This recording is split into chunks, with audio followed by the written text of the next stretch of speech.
All right, y'all. Listen, we love a winning streak in New York. We love to see Brianna Stewart get in her bag and also get up in people's faces in a respectful basketball way. But there are also some things about this streak, Brian, that we're going to have to talk about, and we will do that on today's episode of Gotta Get Up, a podcast for New York Liberty fans. Gotta get up. Gotta get up. Gotta get up. Gotta get up. Oh yeah. New York. Oh yeah. New York. Hey, women's basketball fans. Welcome to Gotta Get Up, a podcast for New York Liberty fans, brought to you by Black Rosie Media. I'm Erica L. Ayala. And I'm Brian Fleurantin. And we're your New York Liberty experts and co-hosts. We've covered the 2024 championship run and followed your favorite players all the way to the Paris Olympics. Every episode, we bring you game recaps, the latest news and transactions, and exclusive interviews with Liberty players and coaches from the past, present, and future that you won't hear anywhere else. We're building a community for fans who love this game as much as we do. So whether you're part of the Barclays faithful or tuning in from afar, we bring you closer to your New York Liberty. All right, welcome to another episode of Gotta Get Up, a podcast for New York Liberty fans. Erica Ayala alongside Brian Fleurantin. And listen, I'm fresh off the plane, Brian. We're about to do this. But I mean, there's a lot of good things happening in New York basketball right now, as we know, and including another win for the New York Liberty. They got a road win against Connecticut. We heard Hanju talk about what it was like to experience Jonquel Jones be honored, of course, by the Connecticut Sun in their sunset season. We know that she was announced earlier as one of the players that would be honored as part of their legacy and all of those things. We also got to see Han start in place of Jonquel Jones. So why don't we just kick it off there, Brian? I mean, what were some of your takeaways from some of the bigger than just this season of basketball things that happened in Connecticut? Yeah, I felt that the Liberty have been winning a lot of games tough, and I feel that that's going to come into effect a lot later in the season, being able to win in different ways, being able to win when the offense isn't firing in the ways you wanted to, being able to win in a game that's a little bit choppy and pretty challenging, and getting a stronger than expected challenge from a depleted team. So I feel that the group is putting a lot of things together, and they did it with being shorthanded because JJ was announced out maybe like 5 or 15 minutes before tip off. So it was very sudden. And usually if a player's out, you have like a day or at least a couple hours to prep and build things out. But for the Liberty last night, they had to do everything sort of on a moment's notice. And Han really did well. Great touch at the rim, pretty assertive on both sides of the ball. Raquel Carrera, really soft touch at the rim. A lot of energy, great rim running. So I felt that the Liberty did well to account for tough circumstances and being able to win on the road, because no matter what Connecticut is at this point, they're still a professional team with good players and talent, and they want to be able to match up against a former champion. So I feel that the Sun gave a great effort, and New York had to really sort of dig in to get the job done, and they had to win by a margin enough so that way they can sort of stay ahead of the Commissioner's Cup race, while also adding to the point differential, which is going to be very important coming down the line when we see the Western Conference team who comes out with the cup on that side. Right, 100%. So again, a lot baked in here. Jonquel Jones, a part of the sunset season. Hanju getting her first start. As you said, Raquel Carrera also having to step up. But basically, Brian, this has kind of been the theme of the season, right? So far, really not just of this season, because a lot of this is carryover from last year. I mean, it just seems rinse and repeat. You don't have some of your stars, and it's how are people gonna step up? Cherie saying 5 in a row, let's keep it going. And that's what we want to talk about, because on the one hand, 5 consecutive wins, you take that, right? Especially for a team where that was expected to be a little bit more more of the norm as opposed to the exception. But with some of the players, we still have Sabrina Ionescu out. We'll talk a little bit about what we've seen in practice, but she did not travel with the team, Brian. And as we know, it's not the most enjoyable ride from New York or Brooklyn specifically to Uncasville. It's definitely doable. But I think, what we heard from Chris DeMarco in that respect is that that's part of their protocol, or at least that's what it is this year.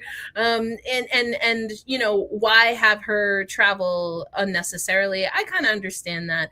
But, I think there is a resilience that we're seeing this season that we maybe didn't see at times last year. And I have mixed feelings and mixed thoughts about that, but we'll get into that a little bit. But, this is an 89-80 win. If you saw the game on CBS against Indiana. Number one. At least they have the number one, women's sports podcast hosted by Alicia J and Erica Ayala. Reading Talk coming to you on YouTube twice a week. Check it out and subscribe and follow. That's it. Thank you very much. Yeah, we had a really interesting conversation about something that we'll get into a little bit later, but Tosh Cloud broke her silence, was able to speak with Sue Bird, so we got into that on We Need to Talk Now podcast. But the last two games, and even honestly, Brian, I know you were away, you were out of the country, but we talked about this with Jackie Powell a little bit. Even those Phoenix games, the turnovers are still a little bit of a concern. The slow starts, and basically Stewie having to get real New York.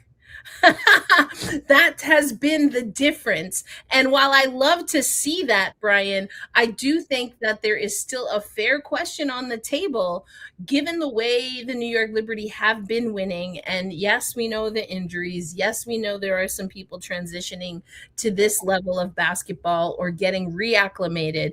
But I think it's still fair to look at how the team is playing, with regardless of who's on the court, and say that there are still some things that need to be fine-tuned.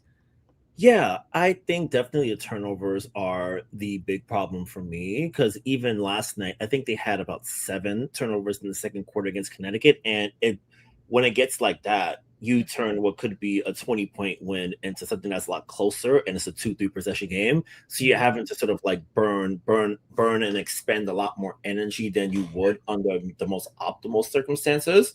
So I think that's going to be the thing I monitor going forward. I know JJ mentioned to us a few weeks back that the sort of offense was maybe at like firing at like a 40% kind of rate, where you're getting the foundation, but it's not the full vision yet.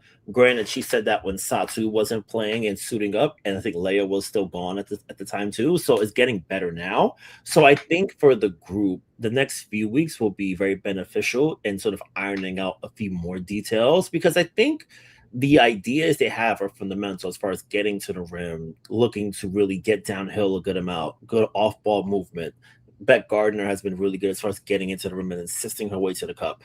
I think the fundamentals are there, and I feel that with better health, more minutes together, and I think with the 3-point shooting sort of like turning back to where we would expect it to be, I feel the offense will become more dynamic when that happens. So that's something I'm going to sort of keep an eye on. On the defensive front, I've been frankly impressed.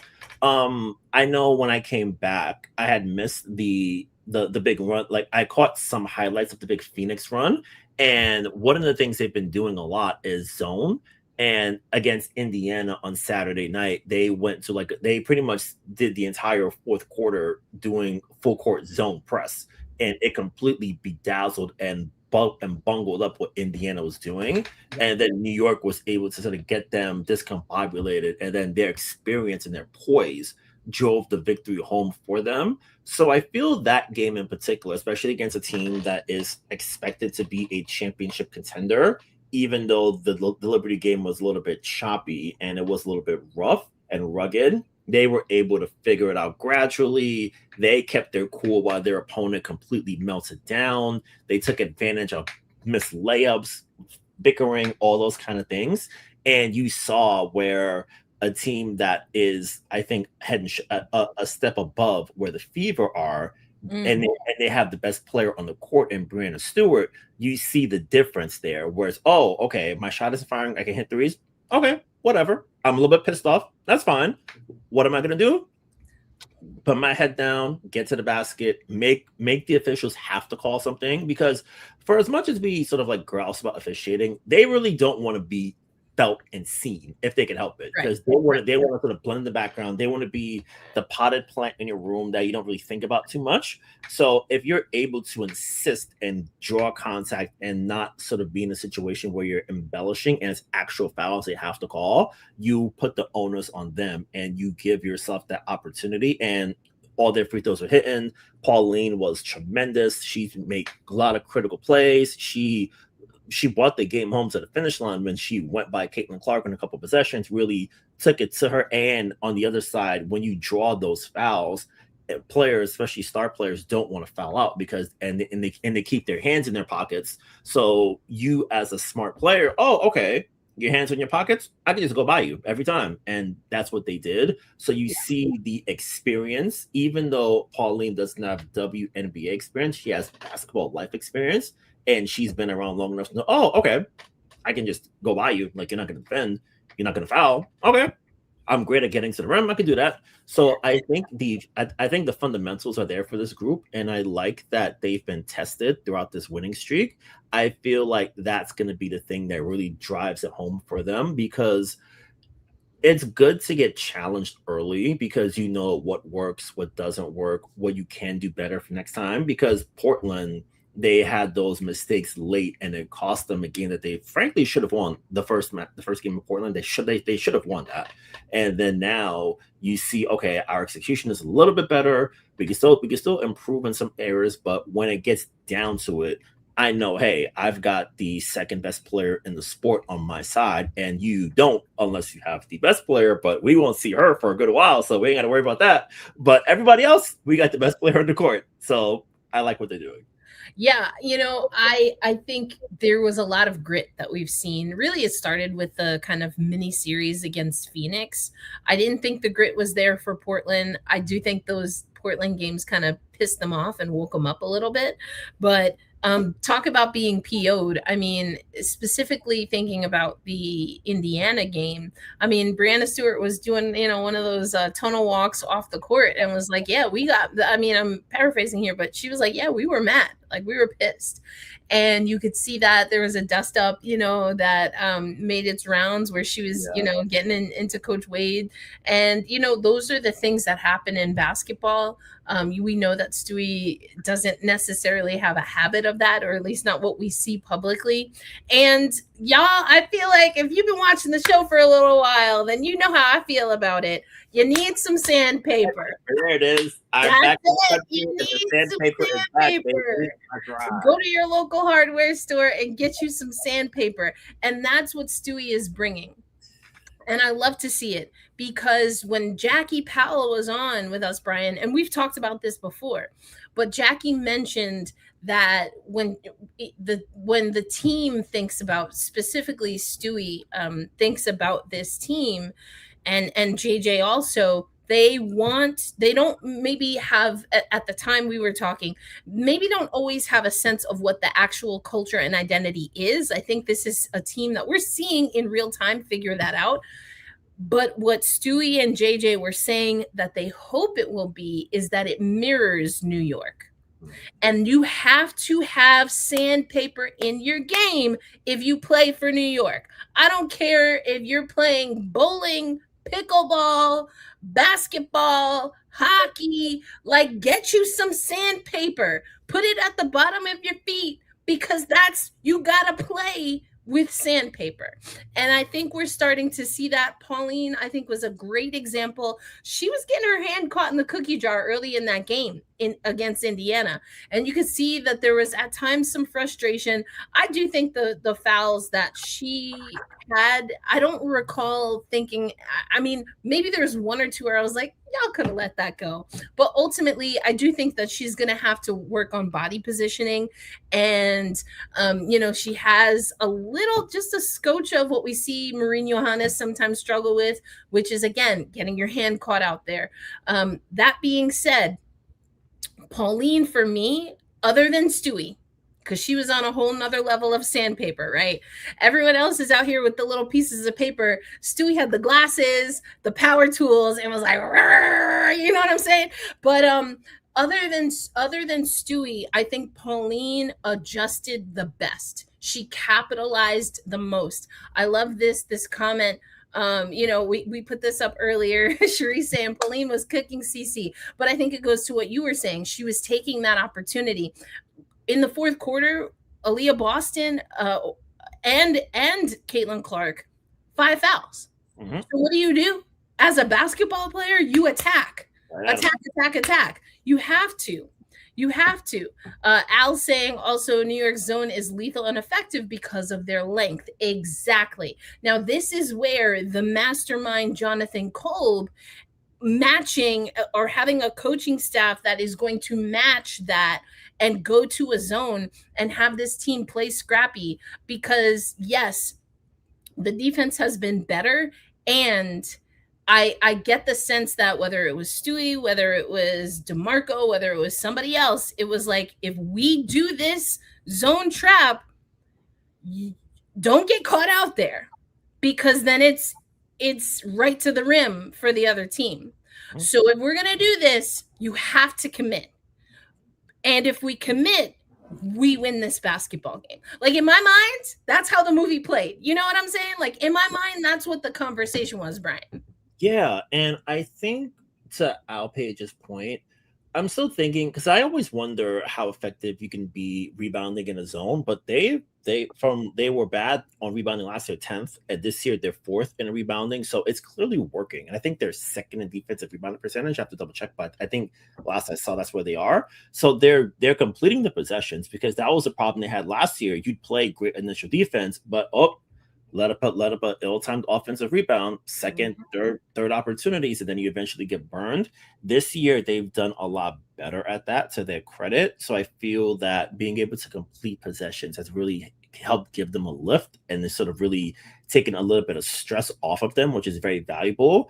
And having Stewie in particular at the top of the zone, where she's sort of like playing quarterback in a lot of respects, and her wingspan is so disruptive, it allows her to fully control the court in that way and really blow up a lot of actions, really sort of like deter opponents from trying to get to rim, because you can't really get by her. And then it's great help on other sides. Leo was mentioning to me a while back that they're, as a team, trying to reduce the amount of times they overhelp, and that's come with better communication, making sure you stick to your assignment and you don't sort of like venture off too much, and you're trusting your teammate to get the job done. So I think this group is a situation where I feel it's starting to come together. And I'm also thinking, like, maybe because I wasn't grinding enough Phoenix tape last year, but it feels like Satu is being deployed in more dynamic ways this year on defense, to where it's, you're chasing Kelsey Mitchell on the court and you're doing a pretty good job. And I feel like Nate was probably doing that last year in Phoenix, but I'm drawing a blank on it, because I know there were times where she guarded Sabrina, and I'm like, okay, that works for you. Like, you're doing a good job. And I like that DeMarco is doing that more this year, and it's allowing Leo to be a little bit more unique in what she does. Same for Benash and Lady Hamilton when she's on the court, because I think B had some matches with the centers last night. I'm like, okay, good job. And I like that DeMarco is pressing a few different buttons and allowing the roster's uniqueness to come into play. Because I feel, especially when you have a player like Satu who does a lot of things pretty well, you're able to really, and especially as she's getting acclimated back into being in full WNBA speed after being out for about 7 months, you're allowing her the opportunity to push herself while also encouraging her to take on those challenges. So that way, when Sabrina and everyone else is back at full strength, it's, okay, I can play around a little bit. Oh, we're playing up against Las Vegas. Leia would guard Chelsea Gray last year. Sansu can take that. And then Leia, you get somebody else. And then you're allowing yourself to be pretty unique, and you're posing a lot of difficult choices for your opponents due to your length, your speed, your quickness, and everything in between. So I like where they're going, and I think especially with the Thursday game coming up, it'll be a great chance to sort of see what this group looks like against another contending team.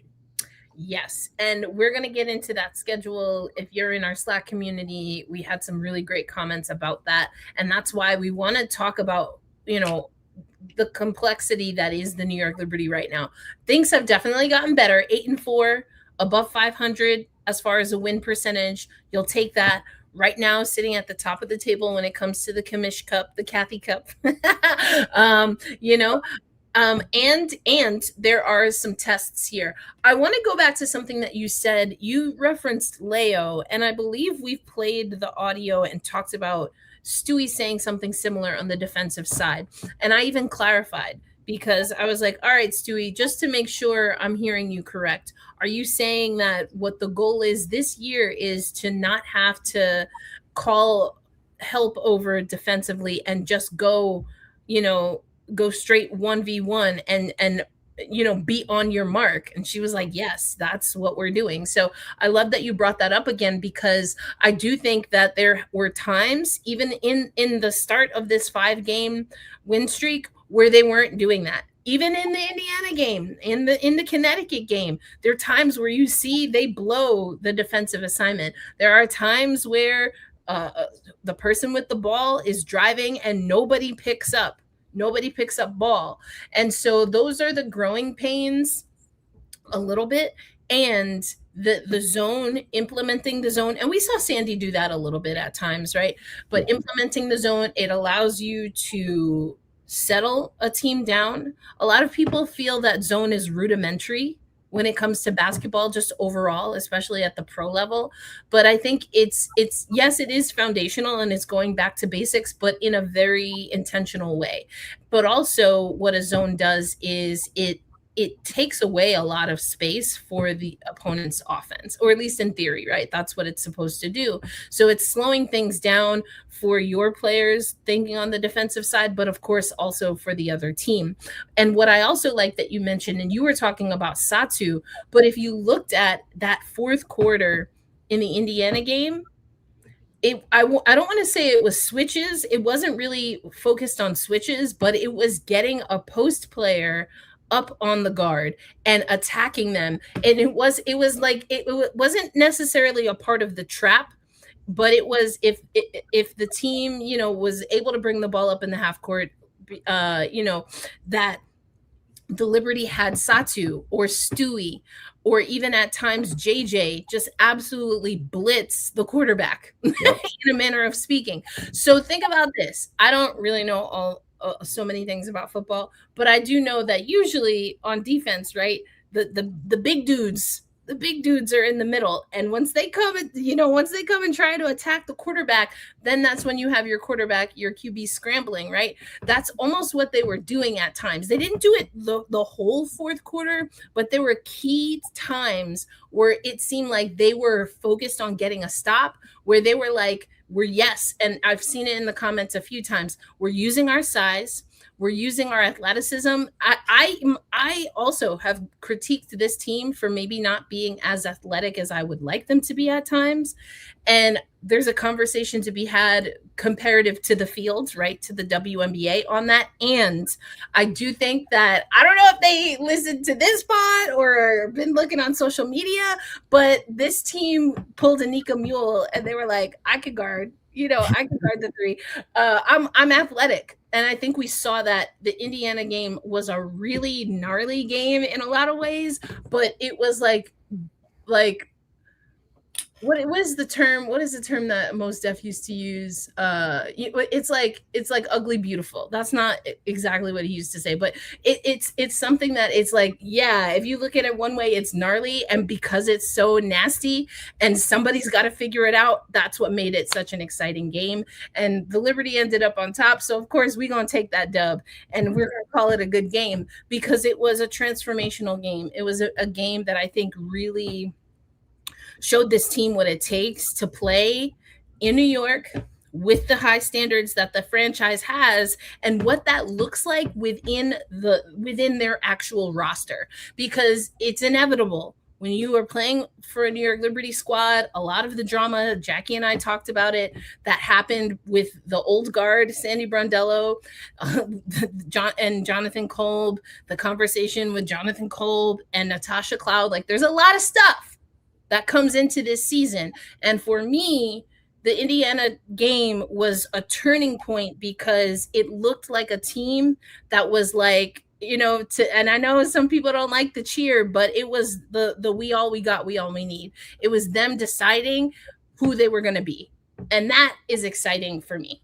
Yeah, I think especially for a group that has big aspirations, you need to sort of find those moments where you say, okay, this is not where we want to be. Wake up and play some fucking defense, as Chris told the group a little while back. So I like that they have those moments where they sort of like fully get it together, because they've had a lot of really good third quarters throughout this winning streak. I think they've outscored opponents in the third quarter in most of the games, if not all. So you see the adjustments coming out of halftime. You see the group saying, okay, this is what hasn't been working, let's correct it. And then you're figuring it out and learning together on the fly. Yep. And I think these reps matter and they're meaningful. So that way, when they do get that higher competition, when they do hit the West Coast in a couple weeks, you'll know that, okay, we know what to do. We know how to make it work. We know how to navigate these situations and circumstances. Let's build on that. So that way our talent advantage can really shine through and our communication and coordination can sort of be the foundation. And then we just sort of take it all the way to the finish line when it's winning time. And so I love all of this. We love the streak, but we got to go back to an age-old question here at Gotta Get Up, a podcast for New York Liberty fans brought to you by Black Rosie Media. And I know you remember this, Brian. A couple of years ago, I was like, listen, I like what we're seeing, MVP kind of numbers from Breanna Stewart, and are we worried about the workload? And here we are in 2026, and I got to put this on the screen again. It took 28 Breanna Stewart points for this New York Liberty squad to beat the Connecticut Sun. Now, no shade to the Sun, because every game is tough in the WNBA. We know that. We love that. And come on, fam. They're not even in the playoff picture. You know what I'm saying? Like, 28 points from Stewie to win over Connecticut. Got to get other contributions. What was it? 11 from Benajelani Hamilton off the bench. Hanju as a starter, I think, had 14. But, is it an equitable split right now, Brian? And are we a little bit concerned about Stewie's workload, given that she's worked through injury with this New York squad before? I'm thinking, because I was looking it up earlier, like the usage rate is in the same ballpark as last year, which I guess is the problem because, hey, we thought she did a lot last year. So I wonder about that. Right now, I think my answer is no. And I say no because I feel that a lot of her stuff has been coming within the flow of the offense and getting to the free throw line. And I feel like those moments where you're getting a little bit of rest in between at the foul line, you're able to catch your breath a little bit. You're able to expend a little bit less energy. And the minutes are, I want to say, at 34 per game, if I'm not mistaken, somewhere around there. So it might be like slightly up a little bit. But I think as Satu fully gets more in rhythm with everything, Stewie's responsibility meter will go down because Satu is fully where she wants to be and needs to be for this group to take that next big step forward. So I think right now my answer is leaning towards a no, Although I will say it would help to get a blowout win. That way you can just sort of keep the minutes completely low. Like if you get hey, we're up by 22, I don't need you for the rest of the night. That you save a little bit on the back end, and you sort of like give her a little bit more room to rest up a bit more than she has been.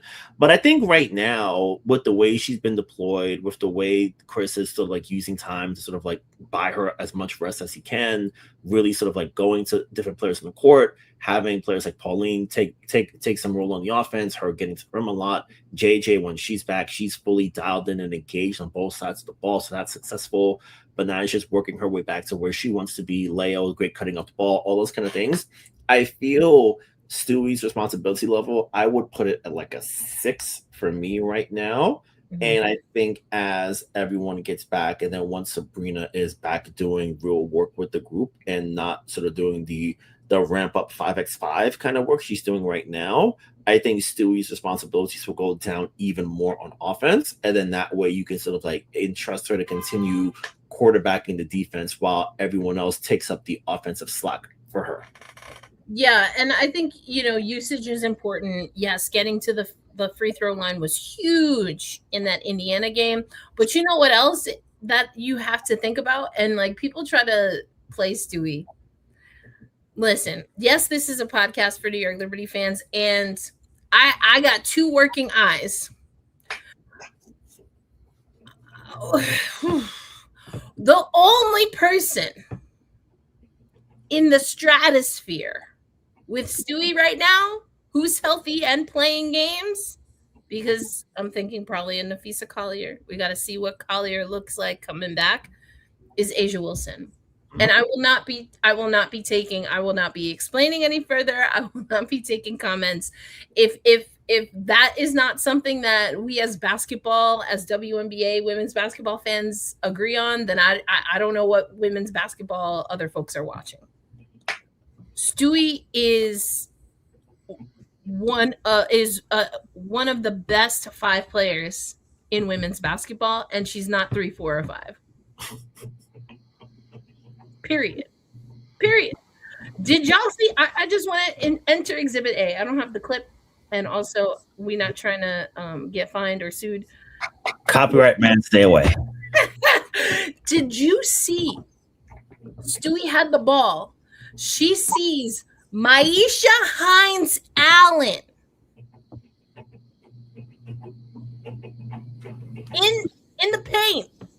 And you see, if you look at that clip, Stewie was like, I'm going, drops the shoulder, but keeps it contained, doesn't push off, but gets that shoulder ready and bodied Maisha Hines Allen. Now, Stewie has height on her, but that, like, Maisha's solid. Maisha's solid and knocked her down. That's not easy to do. Now, Maisha might have been, playing a little bit to try and get the charge call. So I'll give her that. I don't know if she planted all of her weight down into her heels, but the fact that Stewie went for it, that's everything that I need to know about where Stewie's at. She's not out here to lose games. Okay. She's not playing these games with y'all. And yes, I did see the comment that, she mentioned on her podcast that Andrew Wade was just kind of, he was an innocent bystander. Listen, it happens. It's people comparing it to something else that happened in Indiana that was in the newsletter that Brian curates, the women's basketball roundup. Thank you very much. Every Wednesday and Friday, usually, except for when I'm on the road and have to get it up on Saturday. That's on me. But, usually, we don't see Stewie get into that beast mode. But dang, I love Stewie's beast mode. I'm just a little bit concerned, and we've seen. I think it was Therese or someone saying, or I'm sorry, it was Al saying, I'd worry about Stewie and her having to put out, I'm paraphrasing for Al here a little bit, but we were talking about her 28 points against Connecticut. And Al saying I'd worry a little bit more if they had JJ, if they had Sab, if they had Satu. And again, JJ talked about this. She's starting to feel, 100% after an off-season surgery. We know that Sabrina was feeling great, then had the ankle injury in the preseason, and then there's like a back issue now, so we have to see what she's coming back as. And like you said earlier, Brian, Satu starting to get into it. But man, listen, if I can get Pauline, Satu, Stewie, and then Le Magician, a little bit of MJ in there, that's some nasty work. Not to mention you still have Benijah Laney Hamilton, who actually, you know what? Let's talk about Benijah for a minute, because I can go on and on and on about Stewie and how she is the Stu York. I've been a little slow on the Stu York. I was like, all right, Stewie. I mean, I get it, but do I? I don't know. I think I get it now. I'm down with Stu York because that's how she's playing. But let's talk about Benijah. Brian, as you know, I was at training camp in preseason, and we were kind of casually talking while we were waiting to go downstairs to talk to the players. And I was like, we'd be watching practice, and I was like, I don't think Benijah makes it through the whole season in the starting five.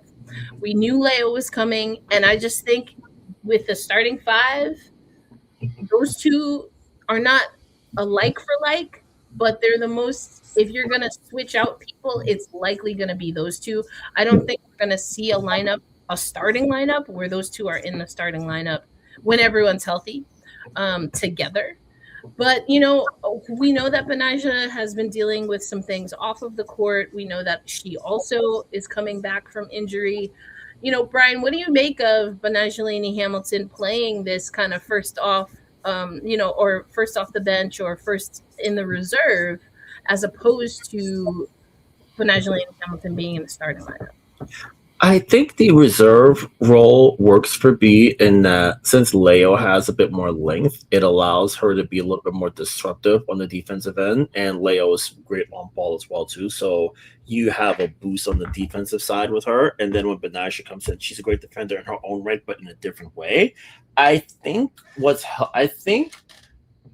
like they're playing it slow with her, which makes sense because one of the big problems that the Liberty organization had in the past is that they rode her a lot, and you're counting on her to throw like 120 pitches every time out, and it's the wear and tear eventually comes due, and then she's having to be out recovering due to various procedures. So I think I like the way they're having her come off the bench because it's keeping the minutes low while still allowing her to have an impact on the court. She was part of the closing five last night against Connecticut, so the trust in her down the stretch is still present, and that's always going to be meaningful.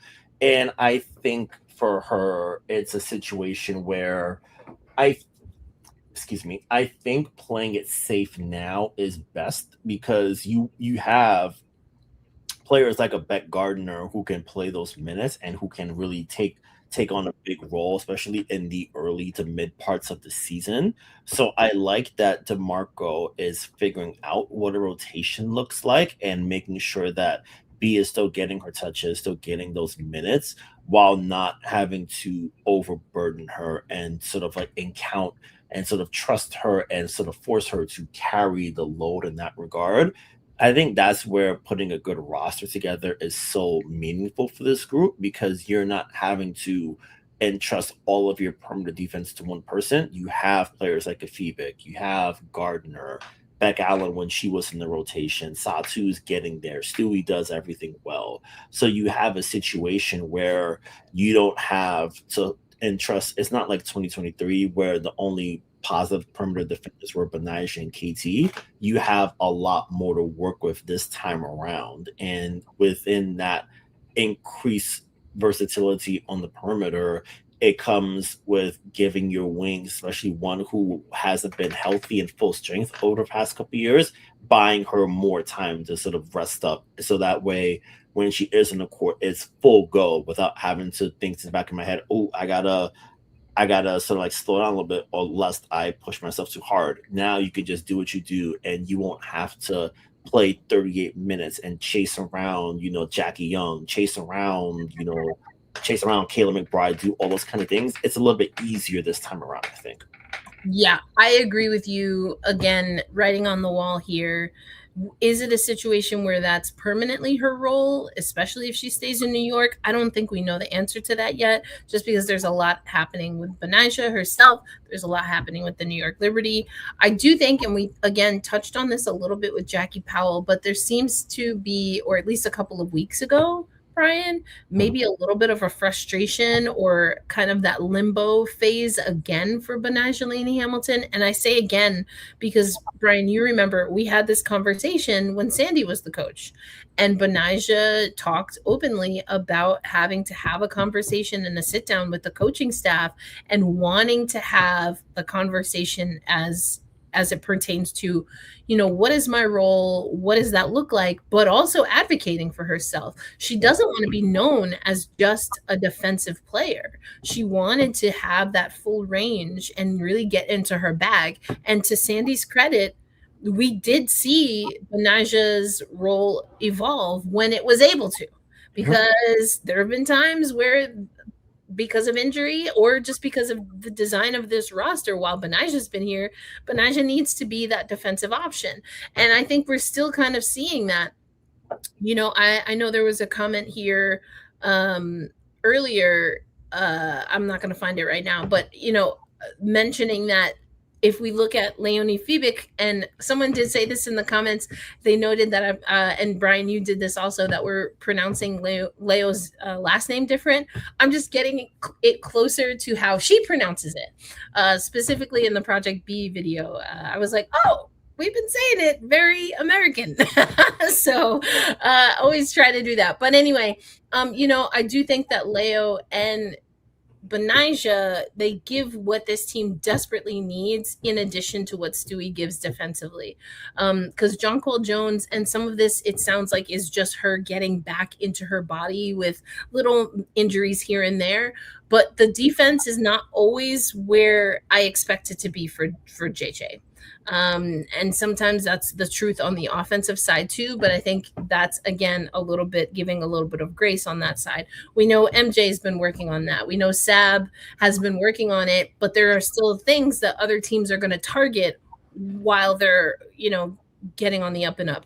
And then you have Satu, who I think is going to be a huge addition defensively, and we're already starting to see that, but she's also working up. So I think there has to be a little bit of patience, probably on the side of a player like a Benija Laney Hamilton, who wants to be more of a versatile player. That being said, Brian, maybe that's why, even if some of the off-court and personal things are also a factor, maybe that's why this playing off of the bench actually is a better role for Benija, at least with this roster as it is, and that includes who is healthy and who's not. Because if you're coming off of the bench, you're expected to get defensive stops off of the bench, right?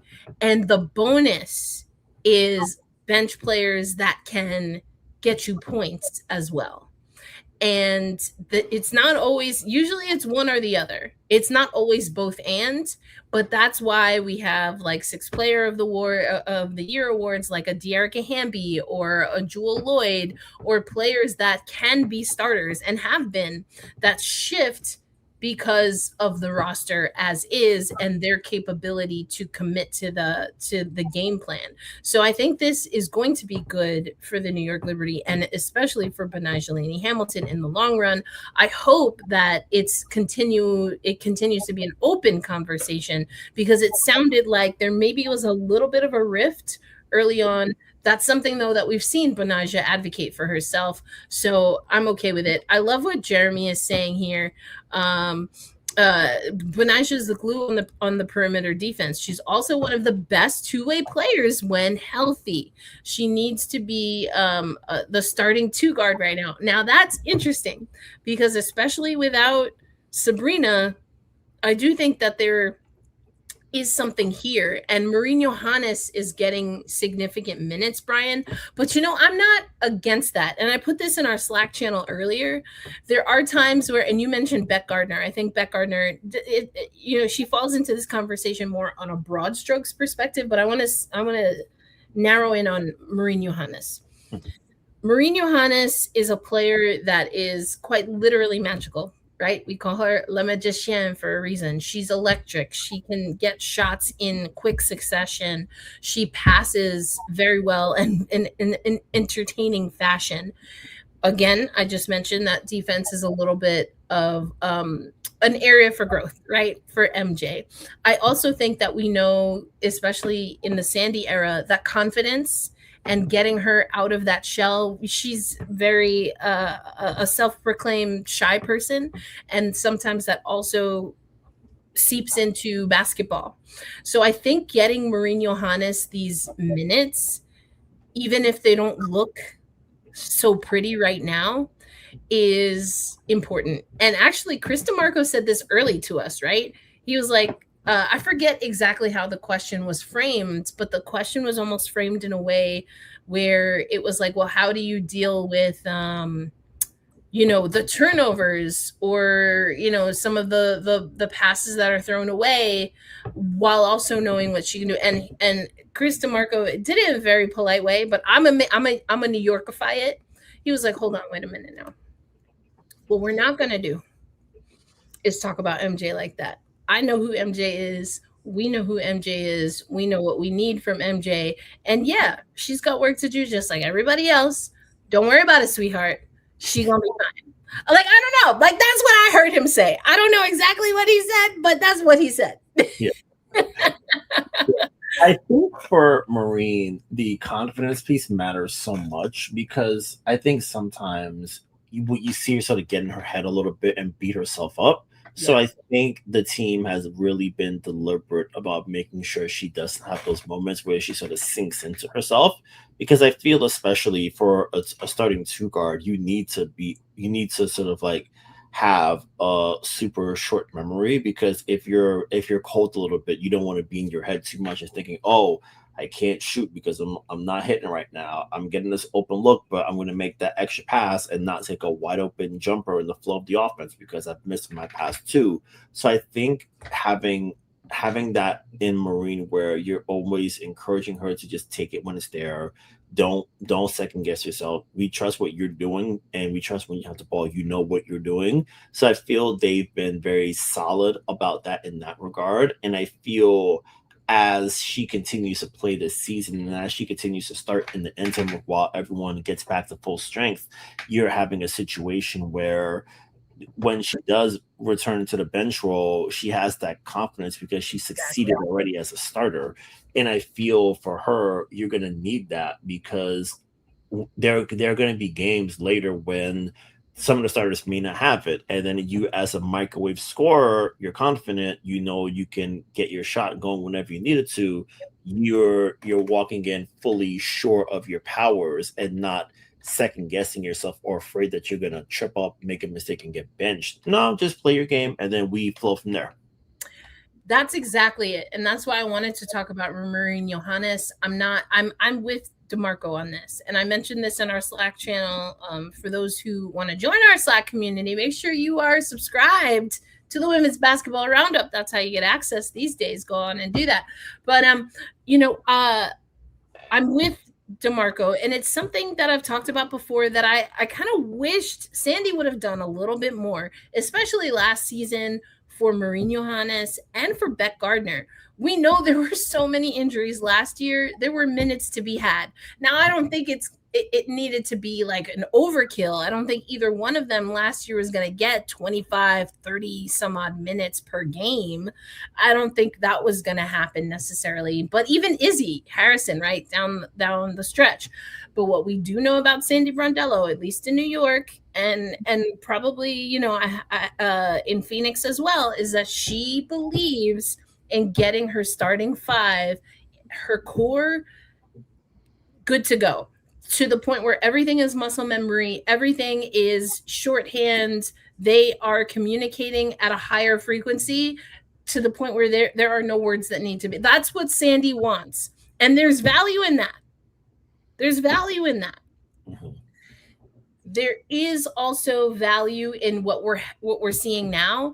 I don't know how much of it is circumstance, Brian, or how much of it is just a different philosophy. But again, the conversation that we wanted to have today, and you laid it out beautifully, is the bench ready because some of the players that are inevitably going to play on the bench, assuming the New York Liberty get healthy at some point, which we hope they do, these are now players that will be coming off of the bench for DeMarco, who played hard, solid, and significant starting minutes at a time where the team was still figuring out its identity. So to your point, if a starter can't go, you come up with another injury bug, or you get stymied because, you know, the scout is out, and if people see that it takes 28 points, 35 points, dang near 40 points from Brianna Stewart for the Liberty to win games, what do you think they're going to do? They're going to be all up in her grill. And then they're like, we'll put all 5 players on Stewie, dare you to score without her because of her facilitation. And so the second / 2.5 unit, figuring all of this out now, in theory, could be good for this New York team. But the only thing about that, Brian, that little double-edged dagger, I don't want to call it a sword because it's not like a big problem yet. Not yet. I'm going to call it a dagger. It's a double-edged dagger because we're not going to call a dagger problem a sword. Is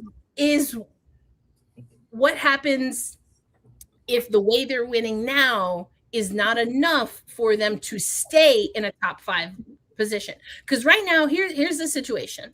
Right now, the New York Liberty are at the top of the standings when it comes to the Commissioner's Cup. They're about to play Atlanta, who is a team that is a top 3 team in the overall WNBA standings. Now, listen, why am I talking Commissioner's Cup? I don't think it's the end of the world if the New York Liberty do not make the Commissioner's Cup championship or they do not win it.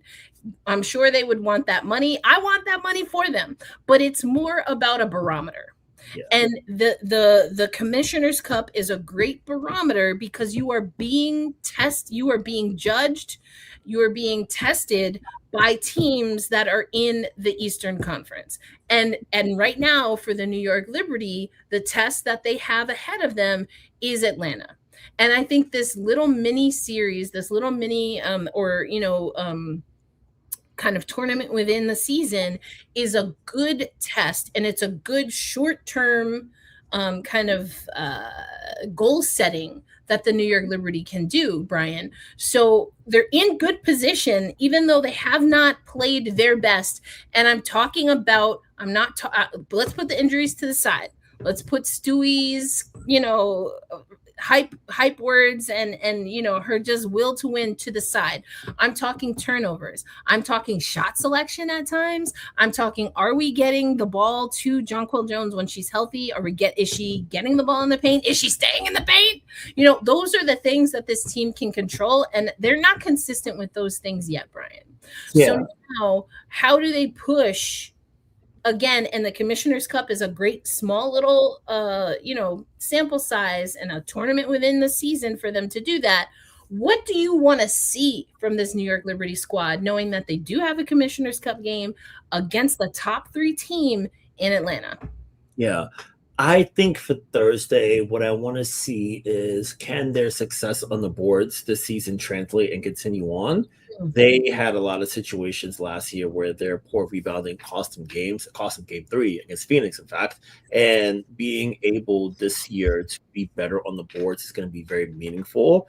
I think also I'd love to see, in another year of defending Ryan Howard, can they continue their success against her? I believe Ryan has only shot above 40% against this franchise twice in her career, and she's been in the league since 2022. And New York has a sort of like cycle of very good defenders they can throw at her and make things challenging. And if Ryan isn't making plays and isn't making shots, offense becomes a lot harder to come by for the Dream. So if they're able to succeed in slowing her down one more time, they'll be able to control the flow of the game, make things really challenging for Howard and Alicia Gray. So I think Thursday night is going to be really exciting to sort of see where this group is. And I think also for Atlanta, it's a measuring stick for them because they lost their game against a proposed contender last week in Indiana, and they lost comfortably. But Indiana, for as much as people have been yelling at them all last week, Indiana sort of bossed them around for pretty much most of that game. So the Dream are going to come into this one motivated to see how they themselves measure up against another contender, and if New York is able to execute down the stretch and play to their standard, it'll show that their early success is worth it. It'll more than likely clinch their spot in the Cup final and also give this group a little bit of working knowledge to know that when they see a team like Atlanta, they're able to excel, throw their game plan off a ton, and be able to impact the game and influence the game in the way you want to. Yeah, and what you're saying historically is accurate. And even if we look at the averages going into this game, so I have this on the screen. This is the preview for the game charts for the game against the Atlanta Dream.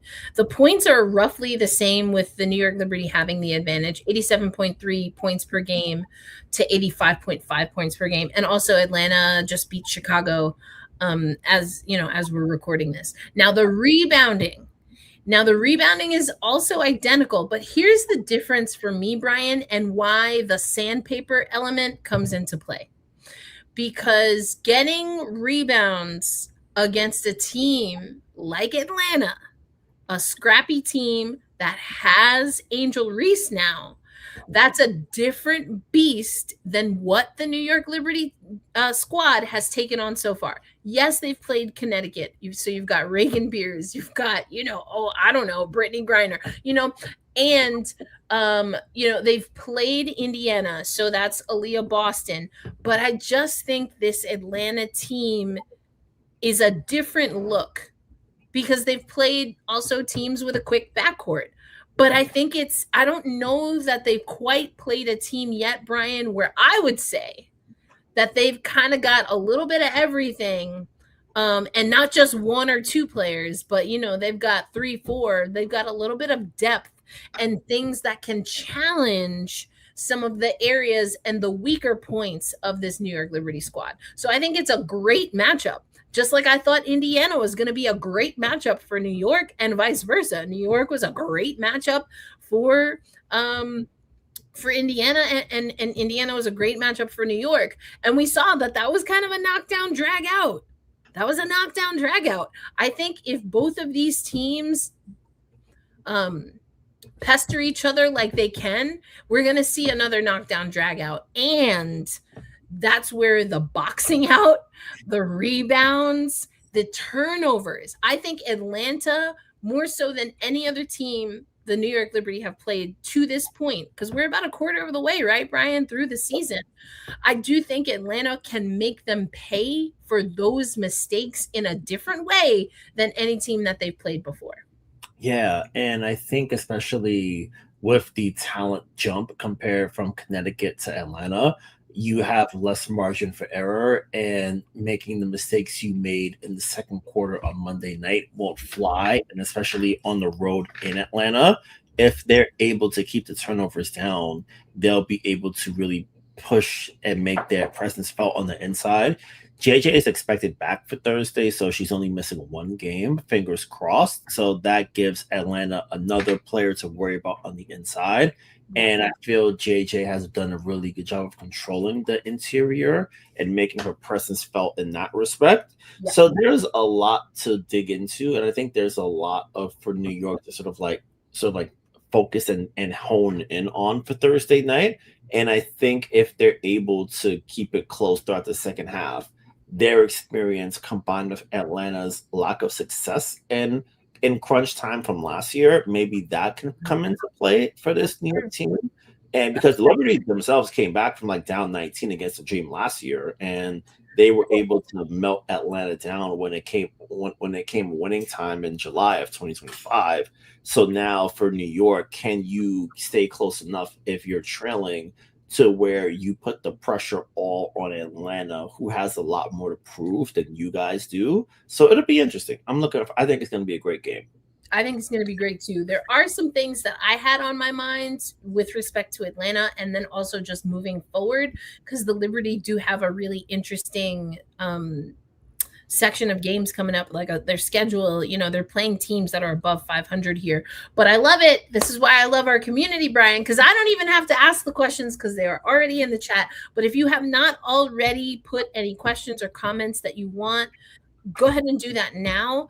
There are 2 comments that I have starred, questions/comments that I have starred here that I want to get into. One is directly related to Atlanta, and I'm going to remix it a little bit, Brian. Another one goes to this thing about the Liberty bench and reserve players, and a player that people are noticeably not seeing come off the bench. But let's start with Charisse here.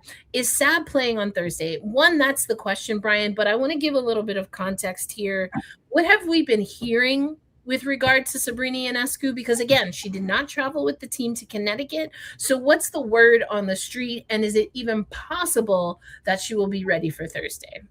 Yeah, so Sabrina did some practice work on Friday with the main roster, but they held her out for Saturday and last night. Right now, yesterday in pregame, Chris was mentioning that Sabrina's doing 5-on-5 work with the practice fellas, and they've been sort of getting her back to where she needs to be. I wouldn't bank on her playing this Thursday evening. I figure if you're the Liberty, just keep her in New York a few days longer because you're coming back home anyway. And if you can avoid it, you don't want to fly someone down for like a couple hours and fly them back up, especially when they have 2 days off before Sunday afternoon's matchup against Washington. So I wouldn't expect her to play Thursday if I had to make a guess right now. From the team's perspective, they mentioned that she's been working through like a little bit of back soreness. It doesn't seem as if it's a thing that has a long-term concern. It's more like, you're not at full strength and we have something good working in the meantime. Take your time, no rush. It's one of those things where you don't want to force her into playing where she may not be full strength, because that happened last year and it proved detrimental down the line, and it impacted her performance on the court when she was playing at less than full strength. So I think patience is the word for the organization this time around, because they have really good guard play to help make up for Sabrina's absence and make it so that way she doesn't have to rush and put stress on herself to get back as soon as possible. So Thursday night, I'm going to say no, but I feel probably before they hit the West is when she'll be back out there. Yeah, because that was the other question I was going to ask. One is just the update which you gave, but also should she? Because let's keep it a buck. Whenever she comes back, likely to see some form of a minutes restriction, just because there's been so much of a start-stop for her this year, that it wouldn't be surprising. I'll say it that way. This is not us reporting that. It's just kind of reading the tea leaves, so to speak, and also thinking, I mean, it's June 9th, we got a quite some season to go. But I want to go back to this here, Brian, with regard to Atlanta, because again, these numbers, they're pretty similar in a lot of categories. Again, the steals I'm concerned with. So keeping the ball, keeping possession, eliminating turnovers, because fast break points can absolutely be a backbreaker. Another reason we don't want Sab playing on Thursday. Jokes aside, it can be a backbreaker, but you do see that there's turnover possibility here as well. So can New York capitalize on that? But what I want to focus on is 3-point percentage. Again, pretty comparable numbers, 32.4% clip for Atlanta, 34.8%. No Sabrina, but this is where a Johannes, Astier, even a Sab, a Satu. But there's another player, and there was a comment that I wanted to get to, because Albert Jimenez saying, I could be wrong, but I'm not seeing a lot of minutes for Rebecca Allen. And this is something, Rebecca Allen, to put it bluntly, gets a lot of hate on her for her game on the interwebs. I will say it this way. I can see how in a short period of time people are coming to some of the conclusions, critiques, and criticisms. And similarly to a lot of players that we've talked about, Rebecca Allen, it's been a little while since she's been healthy.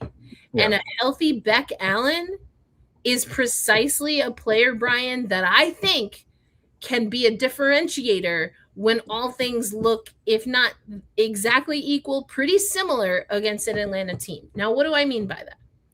Is she going to be the Benijah Laney Hamilton, Leonie Fibic replacement for defense? No, she's not. She's not. But what Beck Allen does have is the prototype that we seem to have on this New York Liberty squad, which is she's long. And she's stronger than I think she gets credit for. But what we also know, Brian, is that she likes slashing to the rim. Sometimes this is a New York Liberty squad that gets a little stagnant. She likes moving on offense.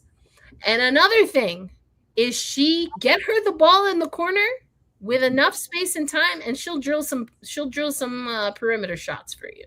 So I say that to say I do like Rebecca Allen's game. I'd be lying if I said I didn't know where some of the critiques and criticism come from. I do think that there is a role that she can play on this Liberty squad. And I think, especially given the injuries that we have, and that this could be a tipping point at this point in the season, especially if we're looking at Commissioner's Cup as like that short-term runway and goal setting, I do think that she could be a tipping point for a New York Liberty squad. Those are my thoughts, Brian. What are your thoughts on Rebecca Allen, how she's being utilized, and if there's room to utilize her differently? Yeah. For Beck, I noticed that she had fallen out of the rotation a few games back, and we've seen more of Beck Gardner in her stead. So I think I understand why they made that choice, because Beck was struggling early on. She, as we mentioned, she's working her way back off injury, and training camp, she didn't get much of a ramp up and runway in camp to really play and get a lot of things set. So I understand why. And I think also, especially now with Satsu back, minutes are going to have to be sacrificed for her, because Satsu does a lot of the good things, and you want to have her on the court as much as possible. So someone was eventually going to have to see their spot in the rotation sort of fade out, and you can't replace Han because she's a backup big. Pauline is starting for now. Then once Sabrina comes back, guard work there. But Angelini Hamilton doing what she does. Leo's back. Same thing for Marine Johanna. So someone was going to have to be the person that takes the hit in that regard. And I think for Beck, it's a situation where, just in knowing her, she's professional enough that she's always ready in the event her number is called. And I think also she's been helpful for the young players. Pauline was saying to us a while back that Beck has really been helpful for her as she transitions to being in the U.S. Beck always giving good advice, always providing support. So even though she's not on the court right now and other players are ahead of her in the rotation, her presence as a locker room veteran and someone who's helping the youngsters get to where they need to be, that is very helpful and very meaningful. So I think that as the team sort of figures out what the rotation looks like, she'll still be ready to hop in at a moment's notice. And when she is back on the court, I think she'll have a little bit more success as compared to the first couple games where she was struggling out the gate. Yeah, I think very well said there. I am curious to see. And again, I just think that Atlanta could present some things where you want someone like a Beck Gardner. Now, is that how DeMarco and the rest of the coaching staff are going to see it? I don't know, because again, these are important games. And so sometimes you want to keep the bench tight. But I just think that you're going to have to find out sooner or later if you're going to keep her as a part of the squad, because we've already seen like other teams, like a team I'll talk about on Thursday, they're waiving players. Yeah. And so there are options out there. So I don't know. I don't know what that means for Rebecca Allen.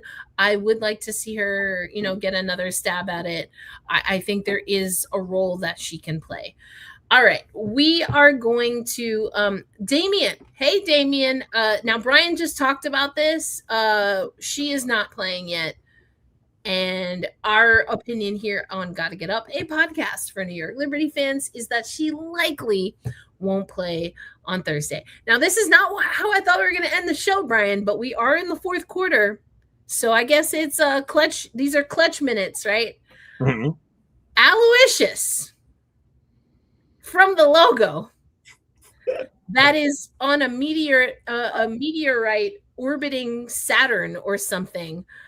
I know everybody is going to hate me, but I think they, in this case, the New York Liberty, should trade Sab for CC, in my opinion. Now, let me just, before I work up my blood pressure, sometimes I'm like, Erica, you got to ask clarifying questions before you get all upset on the interwebs. Now, just to clarify, am I right in assuming that CC means Caitlin Clark? Yes, I would say so. Okay, all right. I just want to make sure. It's important to clarify.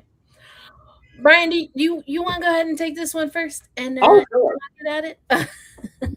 I would say confirmation. All right. See, I want to get confirmation before I get worked up. All right. So it is Caitlin Clark. Okay, you take the floor here first.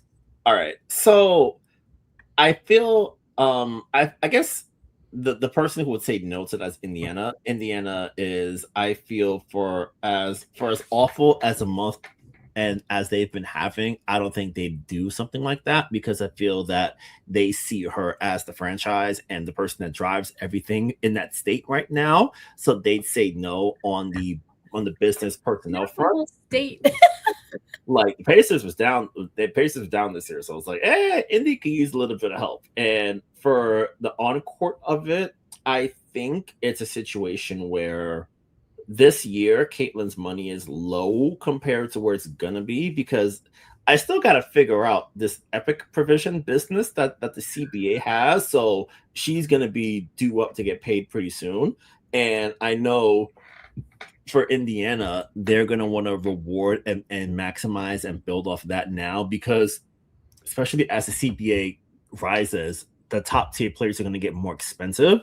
So this is the window where you have to win now. And for a player like a Sabrina, she has won, but she is a little bit older than Caitlin. And it's a situation where if you're a team, you want to bank in and win early on your star players' lower number salary years, because as things get more expensive, you have less room to work with, because the stars are going to take up more of the money. Like Boston is at the top of the financial pile. Clark is going to be joining her next. So now it's how do you figure out the rest of the 10 plus the 2 depth spots to get to where Indiana wants to be competitive.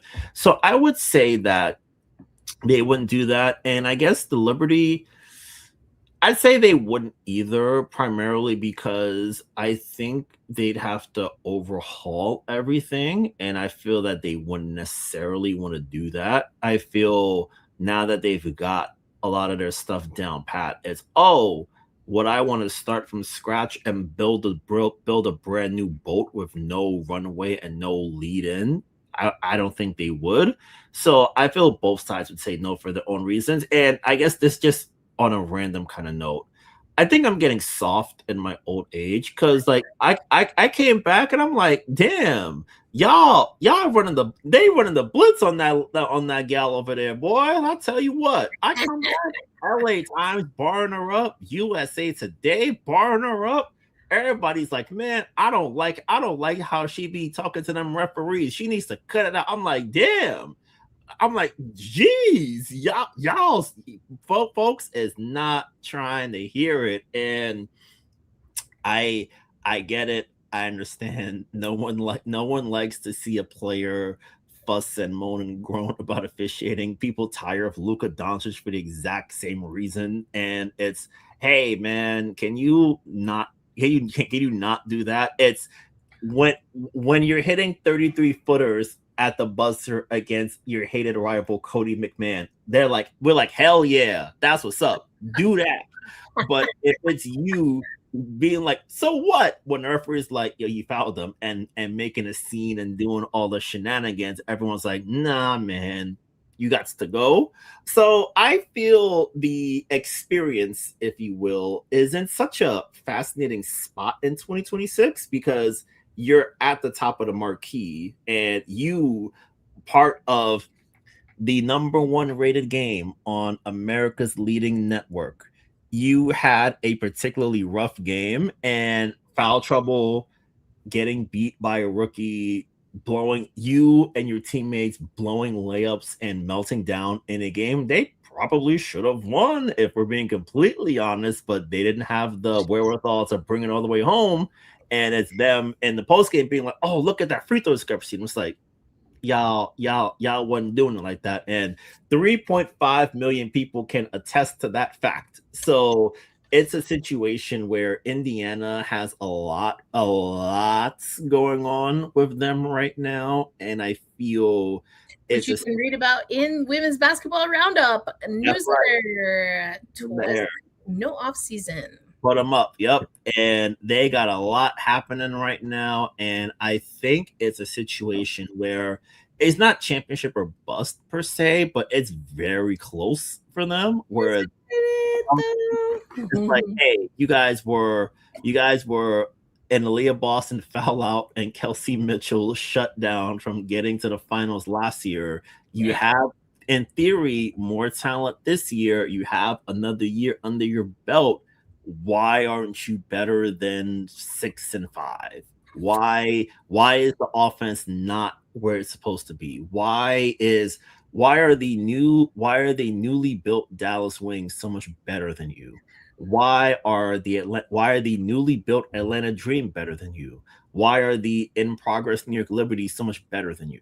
What is happening here? And if it gets to a point where they're not in that top 4 come postseason time and they don't start with home court advantage in round 1, it's gonna be a hey, who done did it, and who we gotta talk to, and if it really goes bad, who got to go? I'm just trying to tune my little essential oil can here because I want to reenact one of my favorite scenes from Brown Sugar. What is that? Leadership. That's the difference.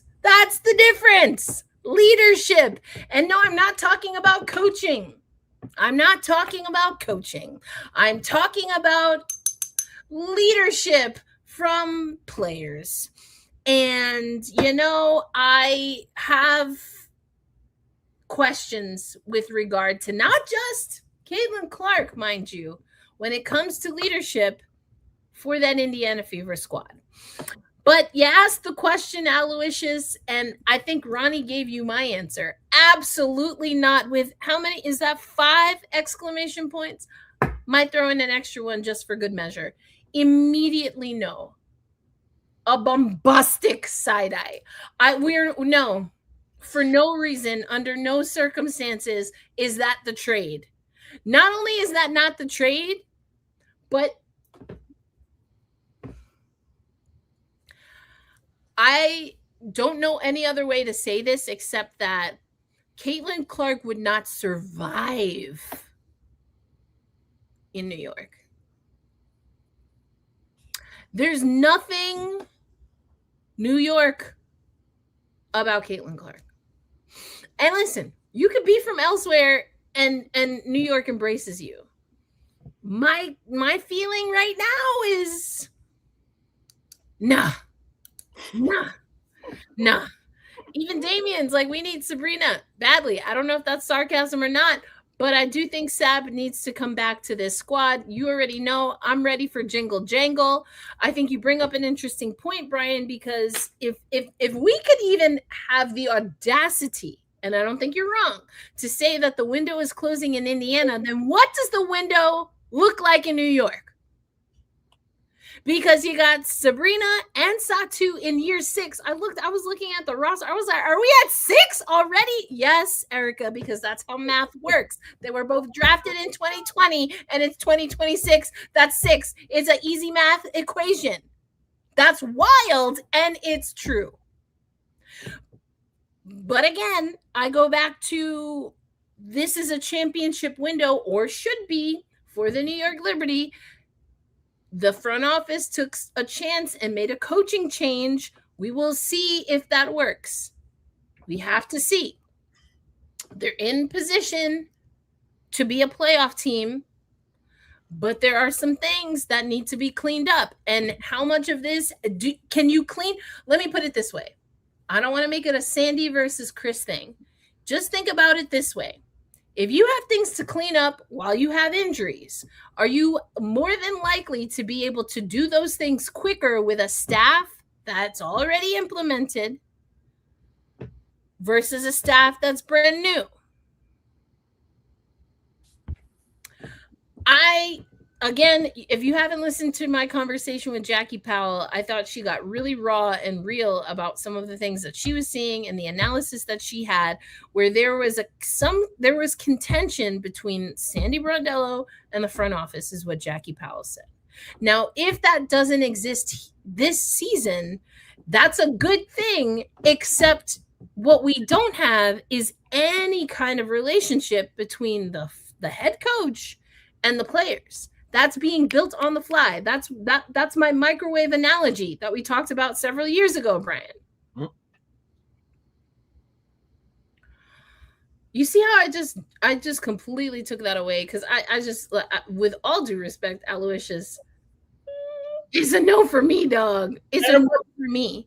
But I'm gonna come back to you. I'm gonna come back to you on this. So if we're doing all of that and we don't have a personality type like a Caitlin Clark, and I'm talking on the court, I'm not talking about any of the other stuff, which is very valid to bring up, but I'm just talking about on the court.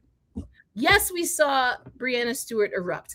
Absolutely, Chris DeMarco is getting into his players. But you know what nobody is doing on the New York Liberty? Making it about them.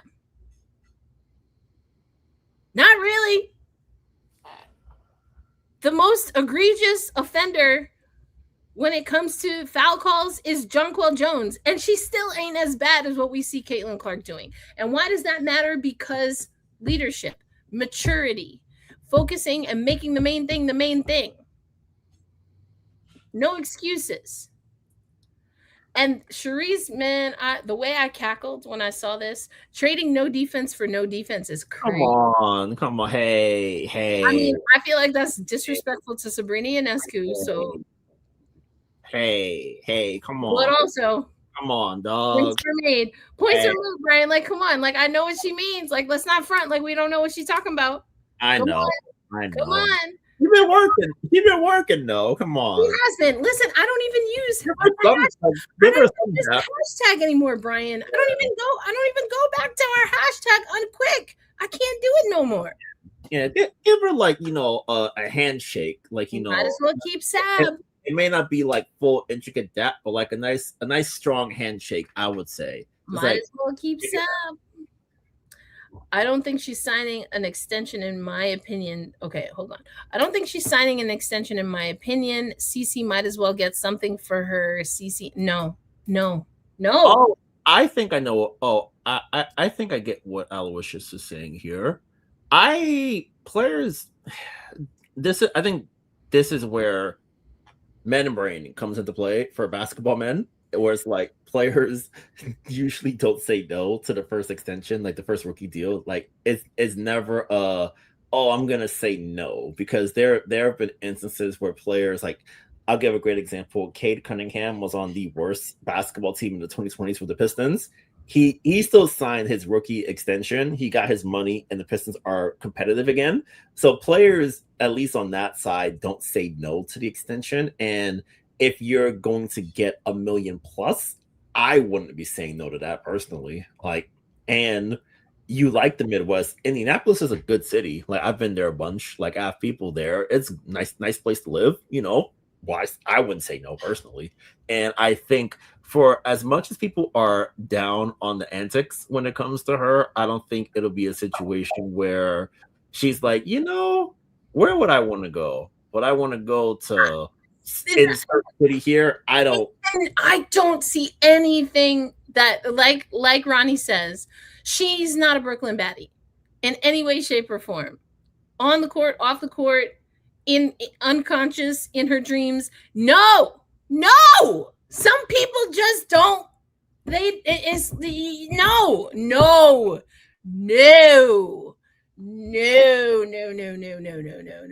I just don't know how else to say it, but no.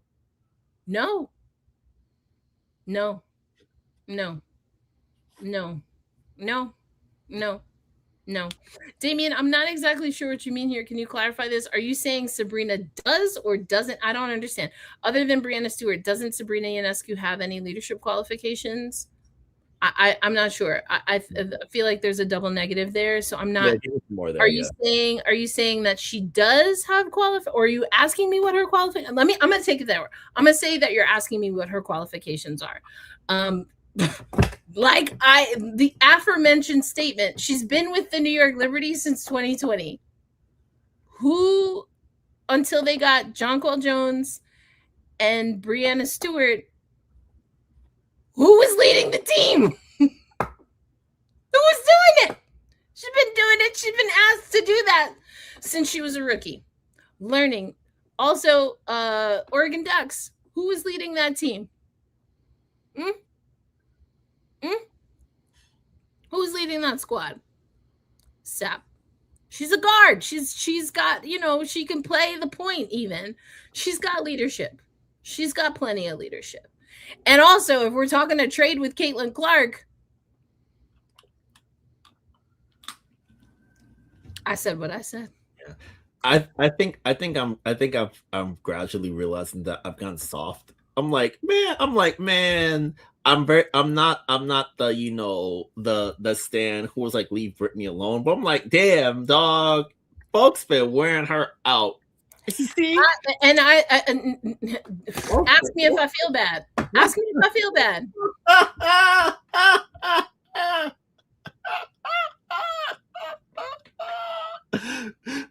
Everybody get her out the paint. I'm like, ask me if I feel bad. Go ahead, Brian. Ask me if I feel bad.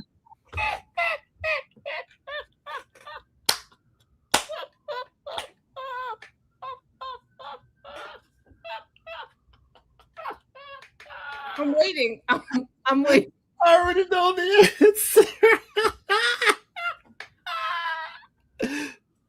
What's understood don't need to be spoken. Listen. Ask me if I go on, mess around. Ask me if I feel bad. Matter of fact, y'all catching up.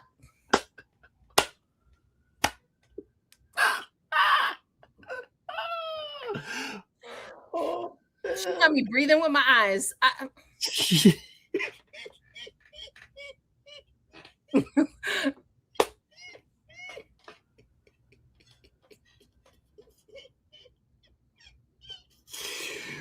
Oh man. Nah. Nah. It's no free dog. Amir, you're gonna have to rewind. You missed a lot, brother. You missed a lot. It's bars everywhere I look. I just ask me if I feel bad. Don't mess around and ask me.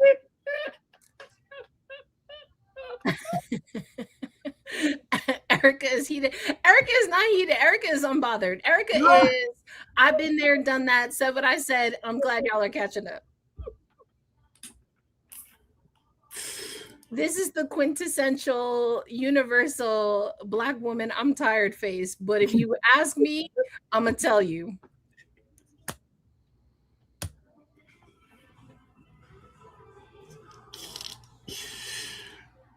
I's tired. I's tired. Like what is understood don't need to be said, okay? Now listen, I did see Aloysius. Now I'm gonna come back to this. I gotta find it now because y'all got me messed up on here. We was about to wrap, and then I saw this. I was like, "Oh, we about to be here for another hour. Here we go. Here we go." Now this is a little interesting. Page for Sab. I'm still not trying to get rid of Sabrina Ionescu. I feel like I've been pretty clear on that. And now we are coming back to planet Earth. We are no longer on a meteorite orbiting Saturn, and now we can have a basketball conversation. Here's the thing. And then we're gonna wrap up for real, y'all. The thing about this is not that I think Dallas even cares, but what position is Sab going to Dallas to play? Somebody riddle me that. I mean, I don't think they care. Looking at what they got every guard under the sun, as far as I'm concerned, except for the ones that wanted to go to Chicago. For what reason? I do not know why. And then now we wonder why people are frustrated. Make it make sense. Make it make sense. But that's a pot. We'll get into that on Thursday. On We Need to Talk Now, presented by AT&T. Now this is Paige versus Sab as far as leadership, as far as qualities that they bring. I think they have different skill sets, so they would be utilized differently depending on. I just don't know why we're trading Sabrina Ionescu like she's the problem. Yeah, Sab was cool, and also Aloysius. I was telling someone earlier, if you put that in front of Greg Bibb, there would be words put together in English language that never would come together and fit. Greg would hurl them at all of us for suggesting that and putting that on his desk. Greg Bibb is a lot of things. I think trading the Golden Goose is not one of the things he'd do. And especially since good old Greg is trying to get a building and a practice facility in that state. Boy, you tell Texas legislators, oh, hey, this cool player who's making our town a hip and making this franchise fun, we getting her out of here. Boy, Greg. Does Sabrina wear cowgirl boots and bucket 10? What is it? 5 gallon, 10 gallon? I don't know. Yeah. Does she wear cowboy hats? I never seen it. Do you have spurs in your boots, ma'am? Probably no. Boy, Greg Bibb, you ever let her leave? Boy, they gonna find you. And boy, you thought people was banning you before? Nope. Them UConn fans be like, oh, we like being in Texas now. It's kind of groovy. Greg, don't do it. Greg, you think you don't put a contender around her soon enough? And she somehow is not part of the plans. Boy, Greg. I don't know. But that, what you said makes sense, Brian. But that's kind of the problem with Dallas, that they don't always be making sense to me. Oh, boy. I mean, am I wrong? Okay, no. Jeremy's saying, I honestly would take buckets over Sab because of defense. I mean, if I thought Sabrina needed to be traded, I could see it, which is why we're talking about it. I just don't know why we're trading Sabrina. Like, why is this happening, fam? What are we doing? You know what? And I feel like I've said this before. And you know what? It would be a very New York thing to do, which would be like, what? Why are we trading Sabrina? I don't understand. I just don't understand. But you know what? They had Tina Charles for all those years and could not get a squad around her, to the point where there are a certain sect of New York Liberty fans that think Tina is the problem. Now, Tina is a lot of things. And if you know how I've been in this game for a minute, and if you was around during the COVID years, then you know I've taken direct hits. Okay? Tina is Tina Charles. Tina is Tina. And Tina is Tina. And if you know the difference, then you know what I'm talking about. Tina is Tina, and Tina is Tina. Tina being Tina is like, you just got to deal with Tina being Tina. But Tina is Tina means Tina is MFing Tina Charles. You take Tina Charles. Period. She come out of retirement right now. and want to sign with the New York Liberty? How much? Blank check.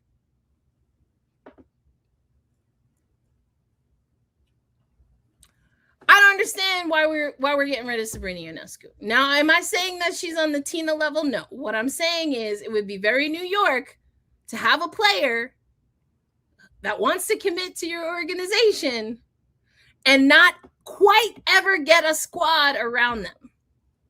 I still don't understand why the New York Liberty have had such difficulty getting a backcourt partner for Sabrina Ionescu. I just don't understand it. I don't understand it. So in that case, if you get rid of Sab, I think it would be a travesty. Can I see it for basketball reasons, for the business reasons? Absolutely. I just don't understand. Like, I mean, and I guess that's how these things happen, but like that would be, to me, what a waste. You know, what a waste. That would be an absolute waste of the first ever #1 pick in franchise history. And yes, gets a championship with Sandy Brondello, who you also kicked to the curb, while the team, at least on paper, should be in a championship window. But maybe I could be wrong. I've been wrong before.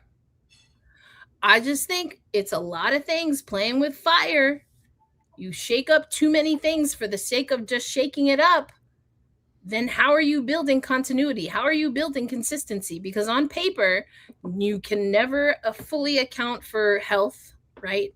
Or anticipate injuries. If Sabrina leaves New York and it's only the one championship, if Stewie leaves New York and it's only the one championship, if JJ leaves New York and it's only the one championship, what went wrong? I think that's a valid critique and criticism. I do. But if we're starting to get rid of Sab, if we're getting rid of Sab now, again, I would not do it for Clark. Absolutely no. That's on that's in the corners of the interwebs that I no longer reside. That's where that belongs as far as I'm concerned. Now for Paige, then do you have a Stewie? Do you have a JJ that stay if it's Paige? I could see that. I still think it would be tragic. Now I'm showing my hand. I like Sabrina in New York. I do. But, you know, if we're keeping it a buck, people don't always make trades because that particular player is the problem. But they're trying to level up. Is Paige a level up? I think some people would say yes in certain, I think some people would say yes. I could see it. I could see it working. And then is it just a 1-for-1? Is it a like for like? Ooh, I don't know. Who does that benefit, though, immediately? If I'm Dallas, I'm asking for more than just Sab. That's what I would do. And if I'm New York, I don't know if I'm giving up more than Sab. So there you go. Because it depending on what you start playing with, it could change the game real quick. Because Dallas kind of doing all right. So are they even – that goes back to what you were – are they making that trade? I don't know if they're that crazy. But they are a little local. Greg's phone bill is suddenly going to stop working all of a sudden. Listen. Not Aloysius saying the Edmonton Oilers traded Wayne Gretzky, Dallas traded Luka, anything is possible. Okay, well, that's the menfolk. Let the menfolk dig their own graves. Also, how old was Wayne Gretzky when he got traded? Well, I guess he got traded because he started with Edmonton, but how many championships had they already won? like 3 or 4, which I was gonna say. Also, come on, Grand Fear. So you gonna bring up hockey now? You gotta roll with me. Come on, Grant was the anchor there. I said what I said. Like Erica, absolutely no on that trade as well. Jeez, like I just don't know why we're trading Sab. I don't know. I like my brain is not prepared to work in that way. So that's how I feel about it. But if I had to, since y'all putting it on my dang show, this is what happens when you open up the fourth quarter. This is what happens when you open up the fourth quarter. But since y'all put it out there, I mean, like, listen, if I didn't feel some kind of way, maybe. I still don't know what that looks like. It can't just, you're not doing a 1-for-1 page for Sab. We're not there. Like, we're not there. I feel like that's low-key disrespectful to Sabrina. Like, I can't explain it exactly in this moment, but I feel like that's disrespectful to Sabrina. I don't know. Nasty. Oh my God. Did Brianna calling Pauline Nasty as a nickname kick off this whole trade Sab debate? I don't know. You got to ask Aloysius. Aloysius, come to the front of the class because you got some splaining to do. You got some splaining to do. So, Erica, do you think Sabrina wants to end her career in New York? Shouldn't the Liberty be focused on having a better record and the playoffs? Okay. I mean, Sabrina says, I don't know about ending her career, but she seems like she wants to be here. I don't think her career is close to over. And if she wants to be here, why move her? As far as shouldn't the Liberty be focusing on having a better record in the playoffs? I mean, these are hypotheticals, though, Damien. Like, these are brought up. I already said what I felt about the trade. I said no and no. But we're having a conversation. So, of course, they should focus on this. But that's what we talked about for like the first 45 minutes. We talked about the turnovers, the rebounding. We talked about the 3-point percentage. We talked about why getting the second unit together now could be beneficial, but only if they fix all of the other things like the turnovers and the rebounds. Like, we already talked about all that. Erica, Clara Wu is not parting ways with her. Okay, like I don't see it. I don't see it happening. I don't see it happening. I don't see it happening. And so we can wrap this up nicely. The New York Liberty might be in a situation, Brian, sooner than I feel comfortable with, where they have to start making some of these decisions. How realistic, how many years can you keep that core together if they're not getting to another finals like in the next 2 years? And is that too much to ask of a barely broken in head coach? But that's what we're looking at, because the New York Liberty bowing out in the first round was a disappointment. Comparative to what the roster looks like on paper, that was a disappointment. Now, you can maybe say it's understandable because of the injuries. It was still disappointing. What is progress? Are we going just based on last year? So if it's a second round bow out, that's fine? Or is the standard still 2024? Because for me, Brian, the standard is still 2024. And why y'all ain't run it back? I mean, listen, it's not to say, because and this is why I know, like, a lot of times, Ryan, we get early predictions that people want us to make, and I don't ever feel comfortable really doing that because there's so many variables. And I think someone has been putting it in the chat. You have MVP, finals MVP pedigree on your roster. You have 2 number 1 overall picks on your roster.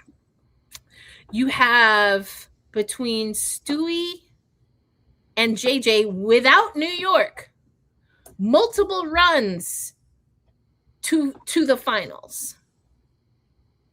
in consecutive years.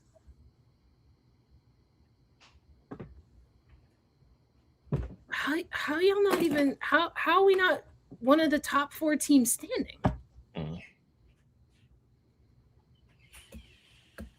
And again, it seems like the Liberty put a lot on Sandy being the problem, which, whether it's fair or not, means that you think that DeMarco is the immediate solution. For me, it has to be immediate.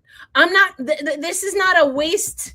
You cannot waste the 2026 season. But is that fair to him? I don't know. Maybe yes, maybe no. It is what it is. But I don't want to, I promise you, I'm not trying to hear anybody at the end of a season that does not end in at least a semifinals, series. I'm not trying to hear, oh, well, you know, Erica, the coach was new. Didn't have to be that way. Tomato, tomato, tomato.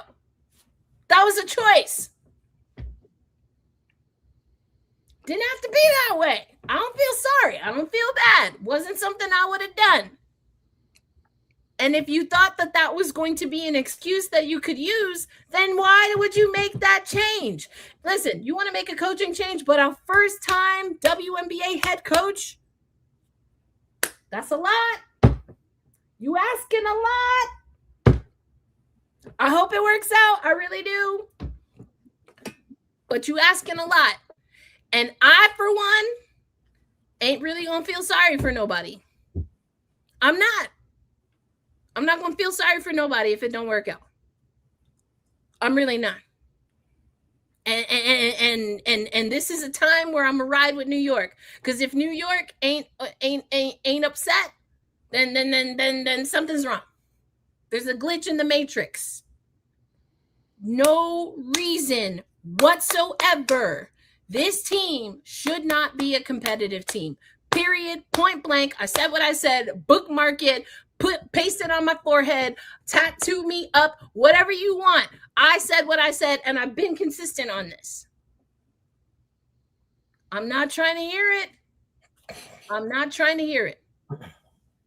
Because it's year 6 for Sab.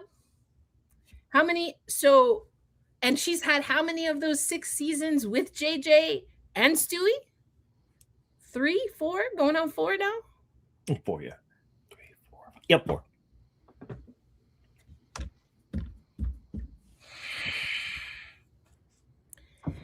Sandy got you to 2 finals. She got you one ring. Yes, last year happened. Not ideal. But that's a lot of change, Brian. That's a lot of change. You know, it's giving, it's not the same, but it feels the same. I'm going to say it feels the same to me as getting rid of Teaspoon and then giving the next coach a crazy, ridiculous leash when Teaspoon had a better record than the year previous to her and then Tyler's first year, and she was basura. But this man still got a job and is pissing off a whole new set of WNBA players. Who saw that coming? Who could have seen that coming? It's not the same, but isn't it though? It kind of is. We're just playing with a different skill set. You have all these players. Because I don't want to hear that Stewie's outside her prime. Y'all hitting something. I don't know what it is. If you miss another year with these players, that's on you, baby. That's on you.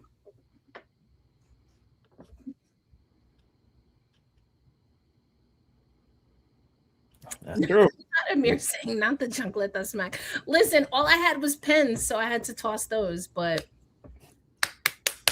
if you know, you know. That's what I'm saying. What excuse what? And that's why, listen, we had this conversation. It's in the here and now. This is a team that's above 500, Brian. They're on a 5-game winning streak. These are all good things that they need.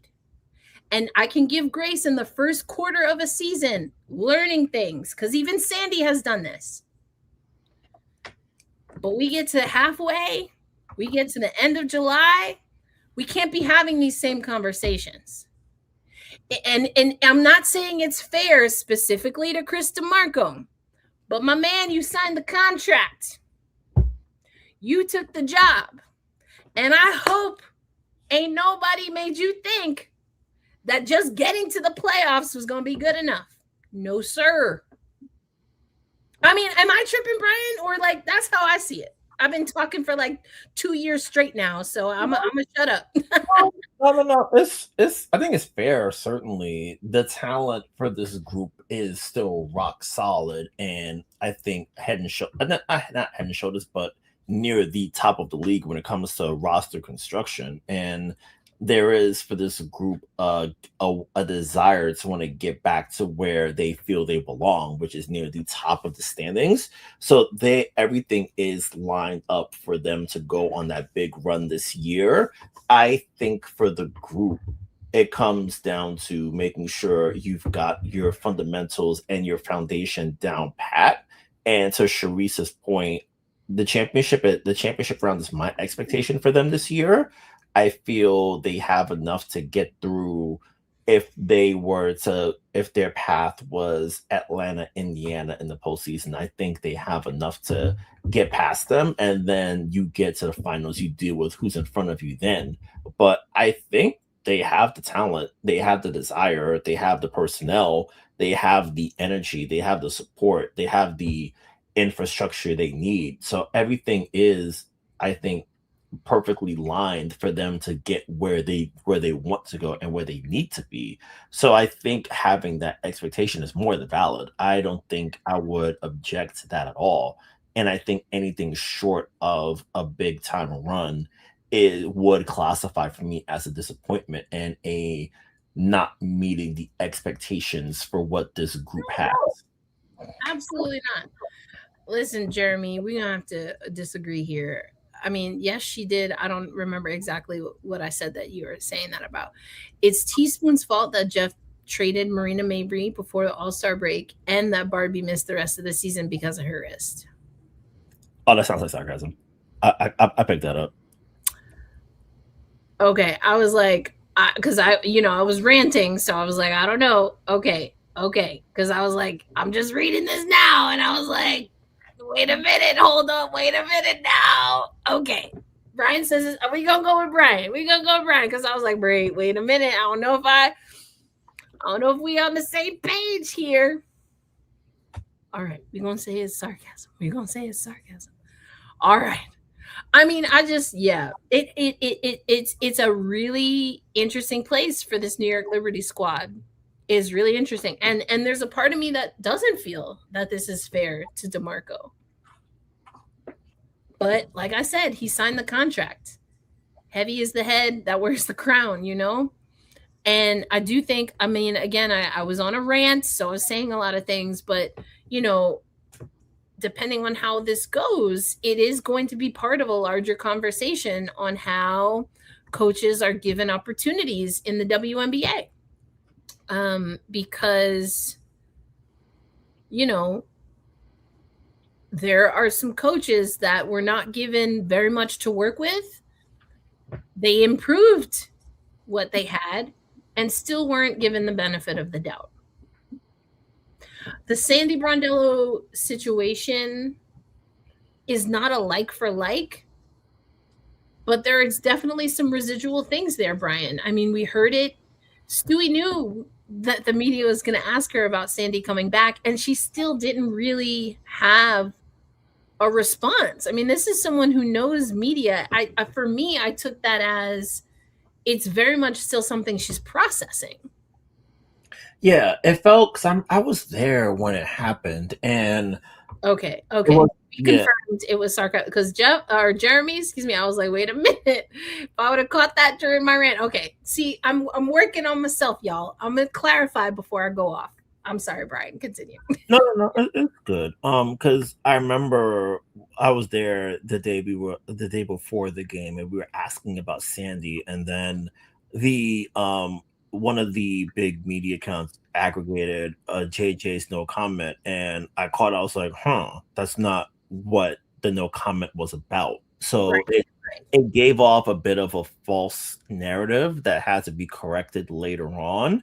But I think for those two, when we asked about it, it's one of those things where, because I think players never want to be in a spot where they're saying, we decided to make this choice and we made this lean to the suits above us about what needs to be done when it comes to head coaching personnel. Players never want to get into that because it's a messy game that they don't want to play, which I understand. It's you don't want to ever give off the impression that you ran off somebody that you have a relationship with. It creates a hornet's nest for you down the line. So them sort of like deflecting and moving off that question, I thought was valid, but we asked anyway because it's part of the game and we play it. So that part was fine. So I think her hesitating and pausing in that respect makes sense. And then afterwards, when we got Stewie in post game in the scrum, she expanded a bit more on her dynamic with Sandy's, and it's okay, that's still my person, even though the basketball journey led her to somewhere else, and we in our group are succeeding in a new way. The foundation you built and the relationship that we have with me and my family always lives through. And within that's where the positive vibes always stick together and always sort of like carry on, even though the basketball world around you is changing. So I think that part's fair. And I think the group has a lot of buy-in with Chris from what I've been seeing so far. He's like he has a good beat on what they're doing. It seems like he challenges them too. Because after I think it was the Phoenix game when someone asked Leo, "Oh, hey, what was the message there?" And basically it was play some fucking defense. And I'm not sure if that came from Chris or that just the players themselves being like they needed to get that done, but somebody got it. And then it lived on. So I think that he's getting more comfortable in the role, which I think we're starting to see more of. Because I think especially it didn't seem like during the losing streak, everything was collapsing in that regard. Like before I left, that was when they lost the third game, and you sort of sensed the frustration bubbling. We talked about it, but I think we talked about it. No, I think you and Ari talked about it. I should say to be precise. Like you felt the frustration bubbling, and you saw the concern rising. Yeah. But I think this streak has sort of helped stem over that, and it's allowed a little bit more freedom and flexibility because they've been able to get it done on the defensive end. And I think that. And what I like is that it's not just happenstance, Brian, because if we look at these wins, and that's what I think is important, it's again, not the double-edged sword, the double-edged dagger. We're not going to make this a big problem. It's not a big problem yet. They had to decide to win these last handful of games. It wasn't like no one was coasting. You mentioned, yes, DeMarco in, I think it was the second game, perhaps against Phoenix, one of those games where he lit into them. But then I think sometimes, similarly to how we heard DeMarco and his team talk about him getting a tech in preseason, sometimes signaling what you want from your players has to come from how you treat your players, right? And so he needed his players to get fired up. And not that I think Stewie needed like a green light or anything to do this, but in seeing the coach do that and seeing how the team responded to that, that's where the back and forth goes when you have a coach and a captain or a coach and a leader. All right, you did it this time. I'm going to take it this time. because after a while, the same message coming from the same voice, it's kind of like, peanuts. Wah, wah, wah, wah, wah, wah. You stop hearing it. So that's honestly what I think is, it's that little double dutch that happens between your coach and your coaching staff and your leadership core. And the core of the leadership here, if it's not clear, the head of the snake is Stewie. 100%. I still think in theory it should be Sabrina's team. I want Jingle Jangle to get them keys, man. Please give her the keys before she leaves New York. Come on, what we doing? But from a leadership perspective, it's Stewie. From a lead by example perspective, it's Stewie. So that's what I see kind of happening there. And it's also a good signal, because even though Stewie said all of those things and had no problem talking about Sandy Brondello, and I think you did a great job, Brian, just now of breaking down that at least part of it is because of the personal relationship and the respect that she has for Sandy as a human, that was a difficult conversation for her, right? That's 100% a part of the equation. What the percentage is of that, that's for Stewie to say or not. I don't know that she would ever disclose that. But she also made it clear that she was not a part of the conversations. That's what we know. But I think also if DeMarco gets in and lights a fire, Stewie does that because that's what a leader does. It's also a way of Stewie co-signing, right, or giving a stamp of approval of the head coach. Yeah. Now, whether that's conscious or subconscious, those are things that are important in team dynamics. And we're talking about basketball, but it's like people dynamics. Sometimes you need, it's like, whoever the head honcho is, whoever's the alpha, once they say like, no, they're cool, then everyone else will fall in line. That's just kind of how dynamics work sometimes. Yeah. So I think that's what it is. As far as this Liberty squad, I know Damien asked a few questions about June, about is it championship or bust? I don't think it's championship or bust, but this team cannot fizzle out, nor do I think they should, based on their talent, fizzle out in the first two rounds. This is a team that should be able to make a deeper run than the first two rounds of the WNBA playoffs. Yeah. And if they don't fix some of the things that we see now, they're not going to be able to do that. And that's where some of the other conversations come from.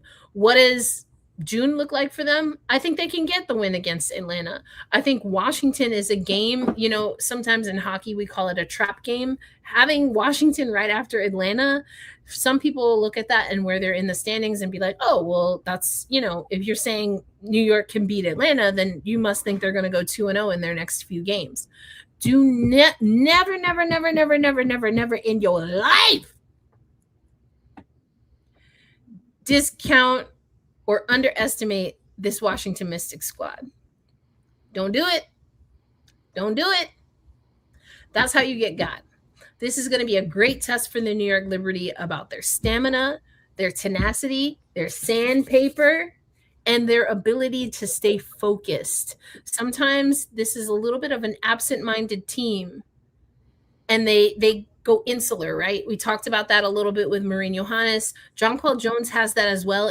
She emotes differently than MJ, and it looks a little angrier, but it's effectively the same thing, really. This team has to stay level-headed. They have to stay level-headed, and this is going to be a great test because it's Atlanta, then Washington, and then, or is it Atlanta? Isn't Chicago in there somewhere too?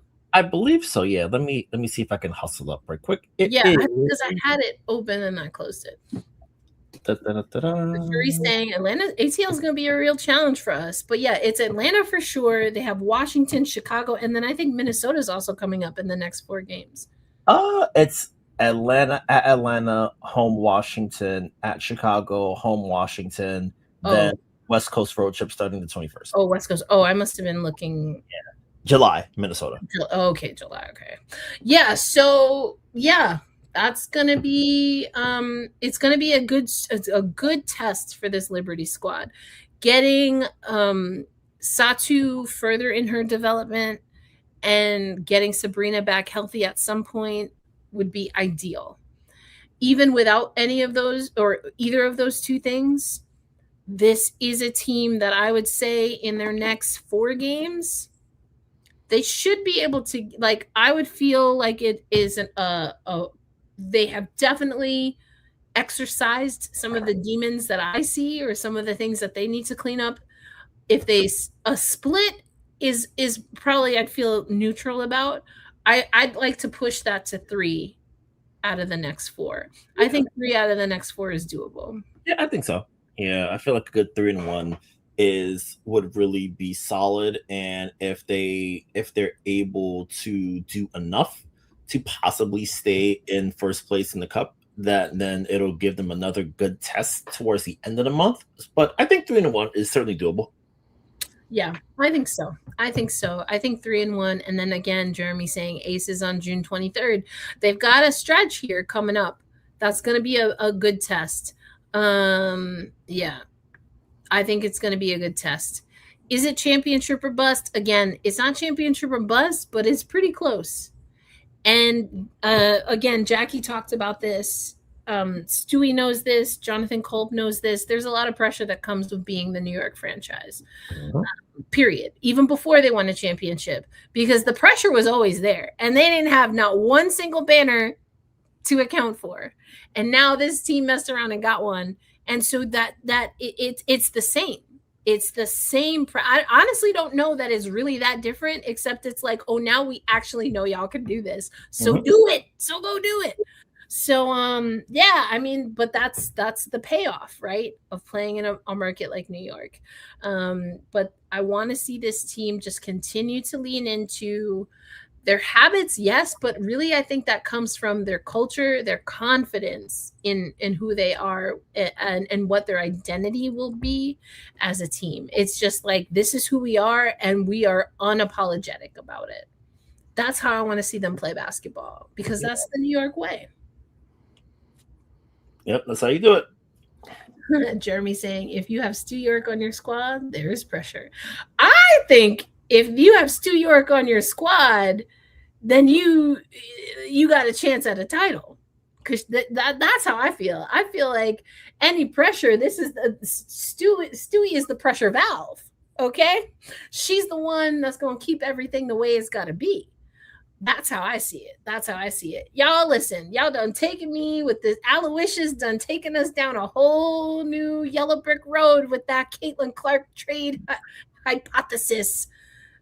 Thought we was going to be out of here in less than an hour, but that's all right. We love hanging out with y'all. Make sure you stick with us. But Brian, you got anything other than the women's basketball roundup? We know we got that coming up, but anything else you got coming down the pike that you want to let folks know about? Yeah, so earlier today, I hit the road a little bit. I appeared on Luxury Tax, the podcast with the good folks at No Cap Space. It's available on Beehive. It's on anywhere you get your podcast forms. Me and Andrew Hopner bounced around, talked a lot of New York, talked a lot about the man who owns Cablevision, and lots of Liberty things in between. So great time. I think you folks who enjoyed tonight, you'll love our conversation over there too. Definitely. Yes, thank you for coming. I hope to see you again soon, Jeremy. It's been a blast. It's good to be back in the country. I have to tell Erica jokes about almost getting run over by a bus in Ireland, but I'll do that. I've got a lot to get to. It's good to be back. Liberty things are cooking, newsletter things are cooking, features, things I've been meaning to do for months that I need to get done. I'm going to try to get them done. Don't hold me to it, but I'm trying. And then you go from there. You're doing great, fam. You're doing great. It's good to have you back.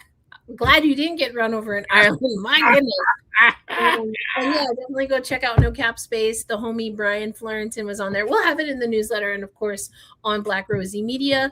But speaking of Black Rosie Media, we'll talk about this a little bit more on Tempestagi Talk. But we have Pride Month, of course, and Roberta Rodriguez is going to do some takeovers for us when it comes to Pride out in Seattle. So we'll have a lot of that. And we also have some hockey stuff going on. The PWHL, their expansion window is happening right now. We also have the entry draft coming up later this month. So Rachel Donner over at our show at Even Strength. Rachel and I will be covering that if hockey is your vibe, or if you want to learn about hockey. Because I mean, you hit me with the Wayne Gretzky, Aloysius. So now I had to plug the hockey show because I do a little bit, I dibble dabble. I hit the ice and the hard court. So we got it. But yeah, thank y'all so much for hopping in. We appreciate y'all. We know we changed up the time a little bit. Like when I tell y'all, I literally walked in the door and came on camera. But thank y'all for rocking with us. We'll have the new schedule up with the next 3 shows. So take a look out for that. But for Brian Fleurantin, Erica L. Ayala saying, heck no, we are not trading Sabrina for nobody. Get that out your head. We'll catch you on the next episode. Peace out. Oh, we got to do the wave. Yeah. Wave. Ellie, wave it out. Peace out, everybody.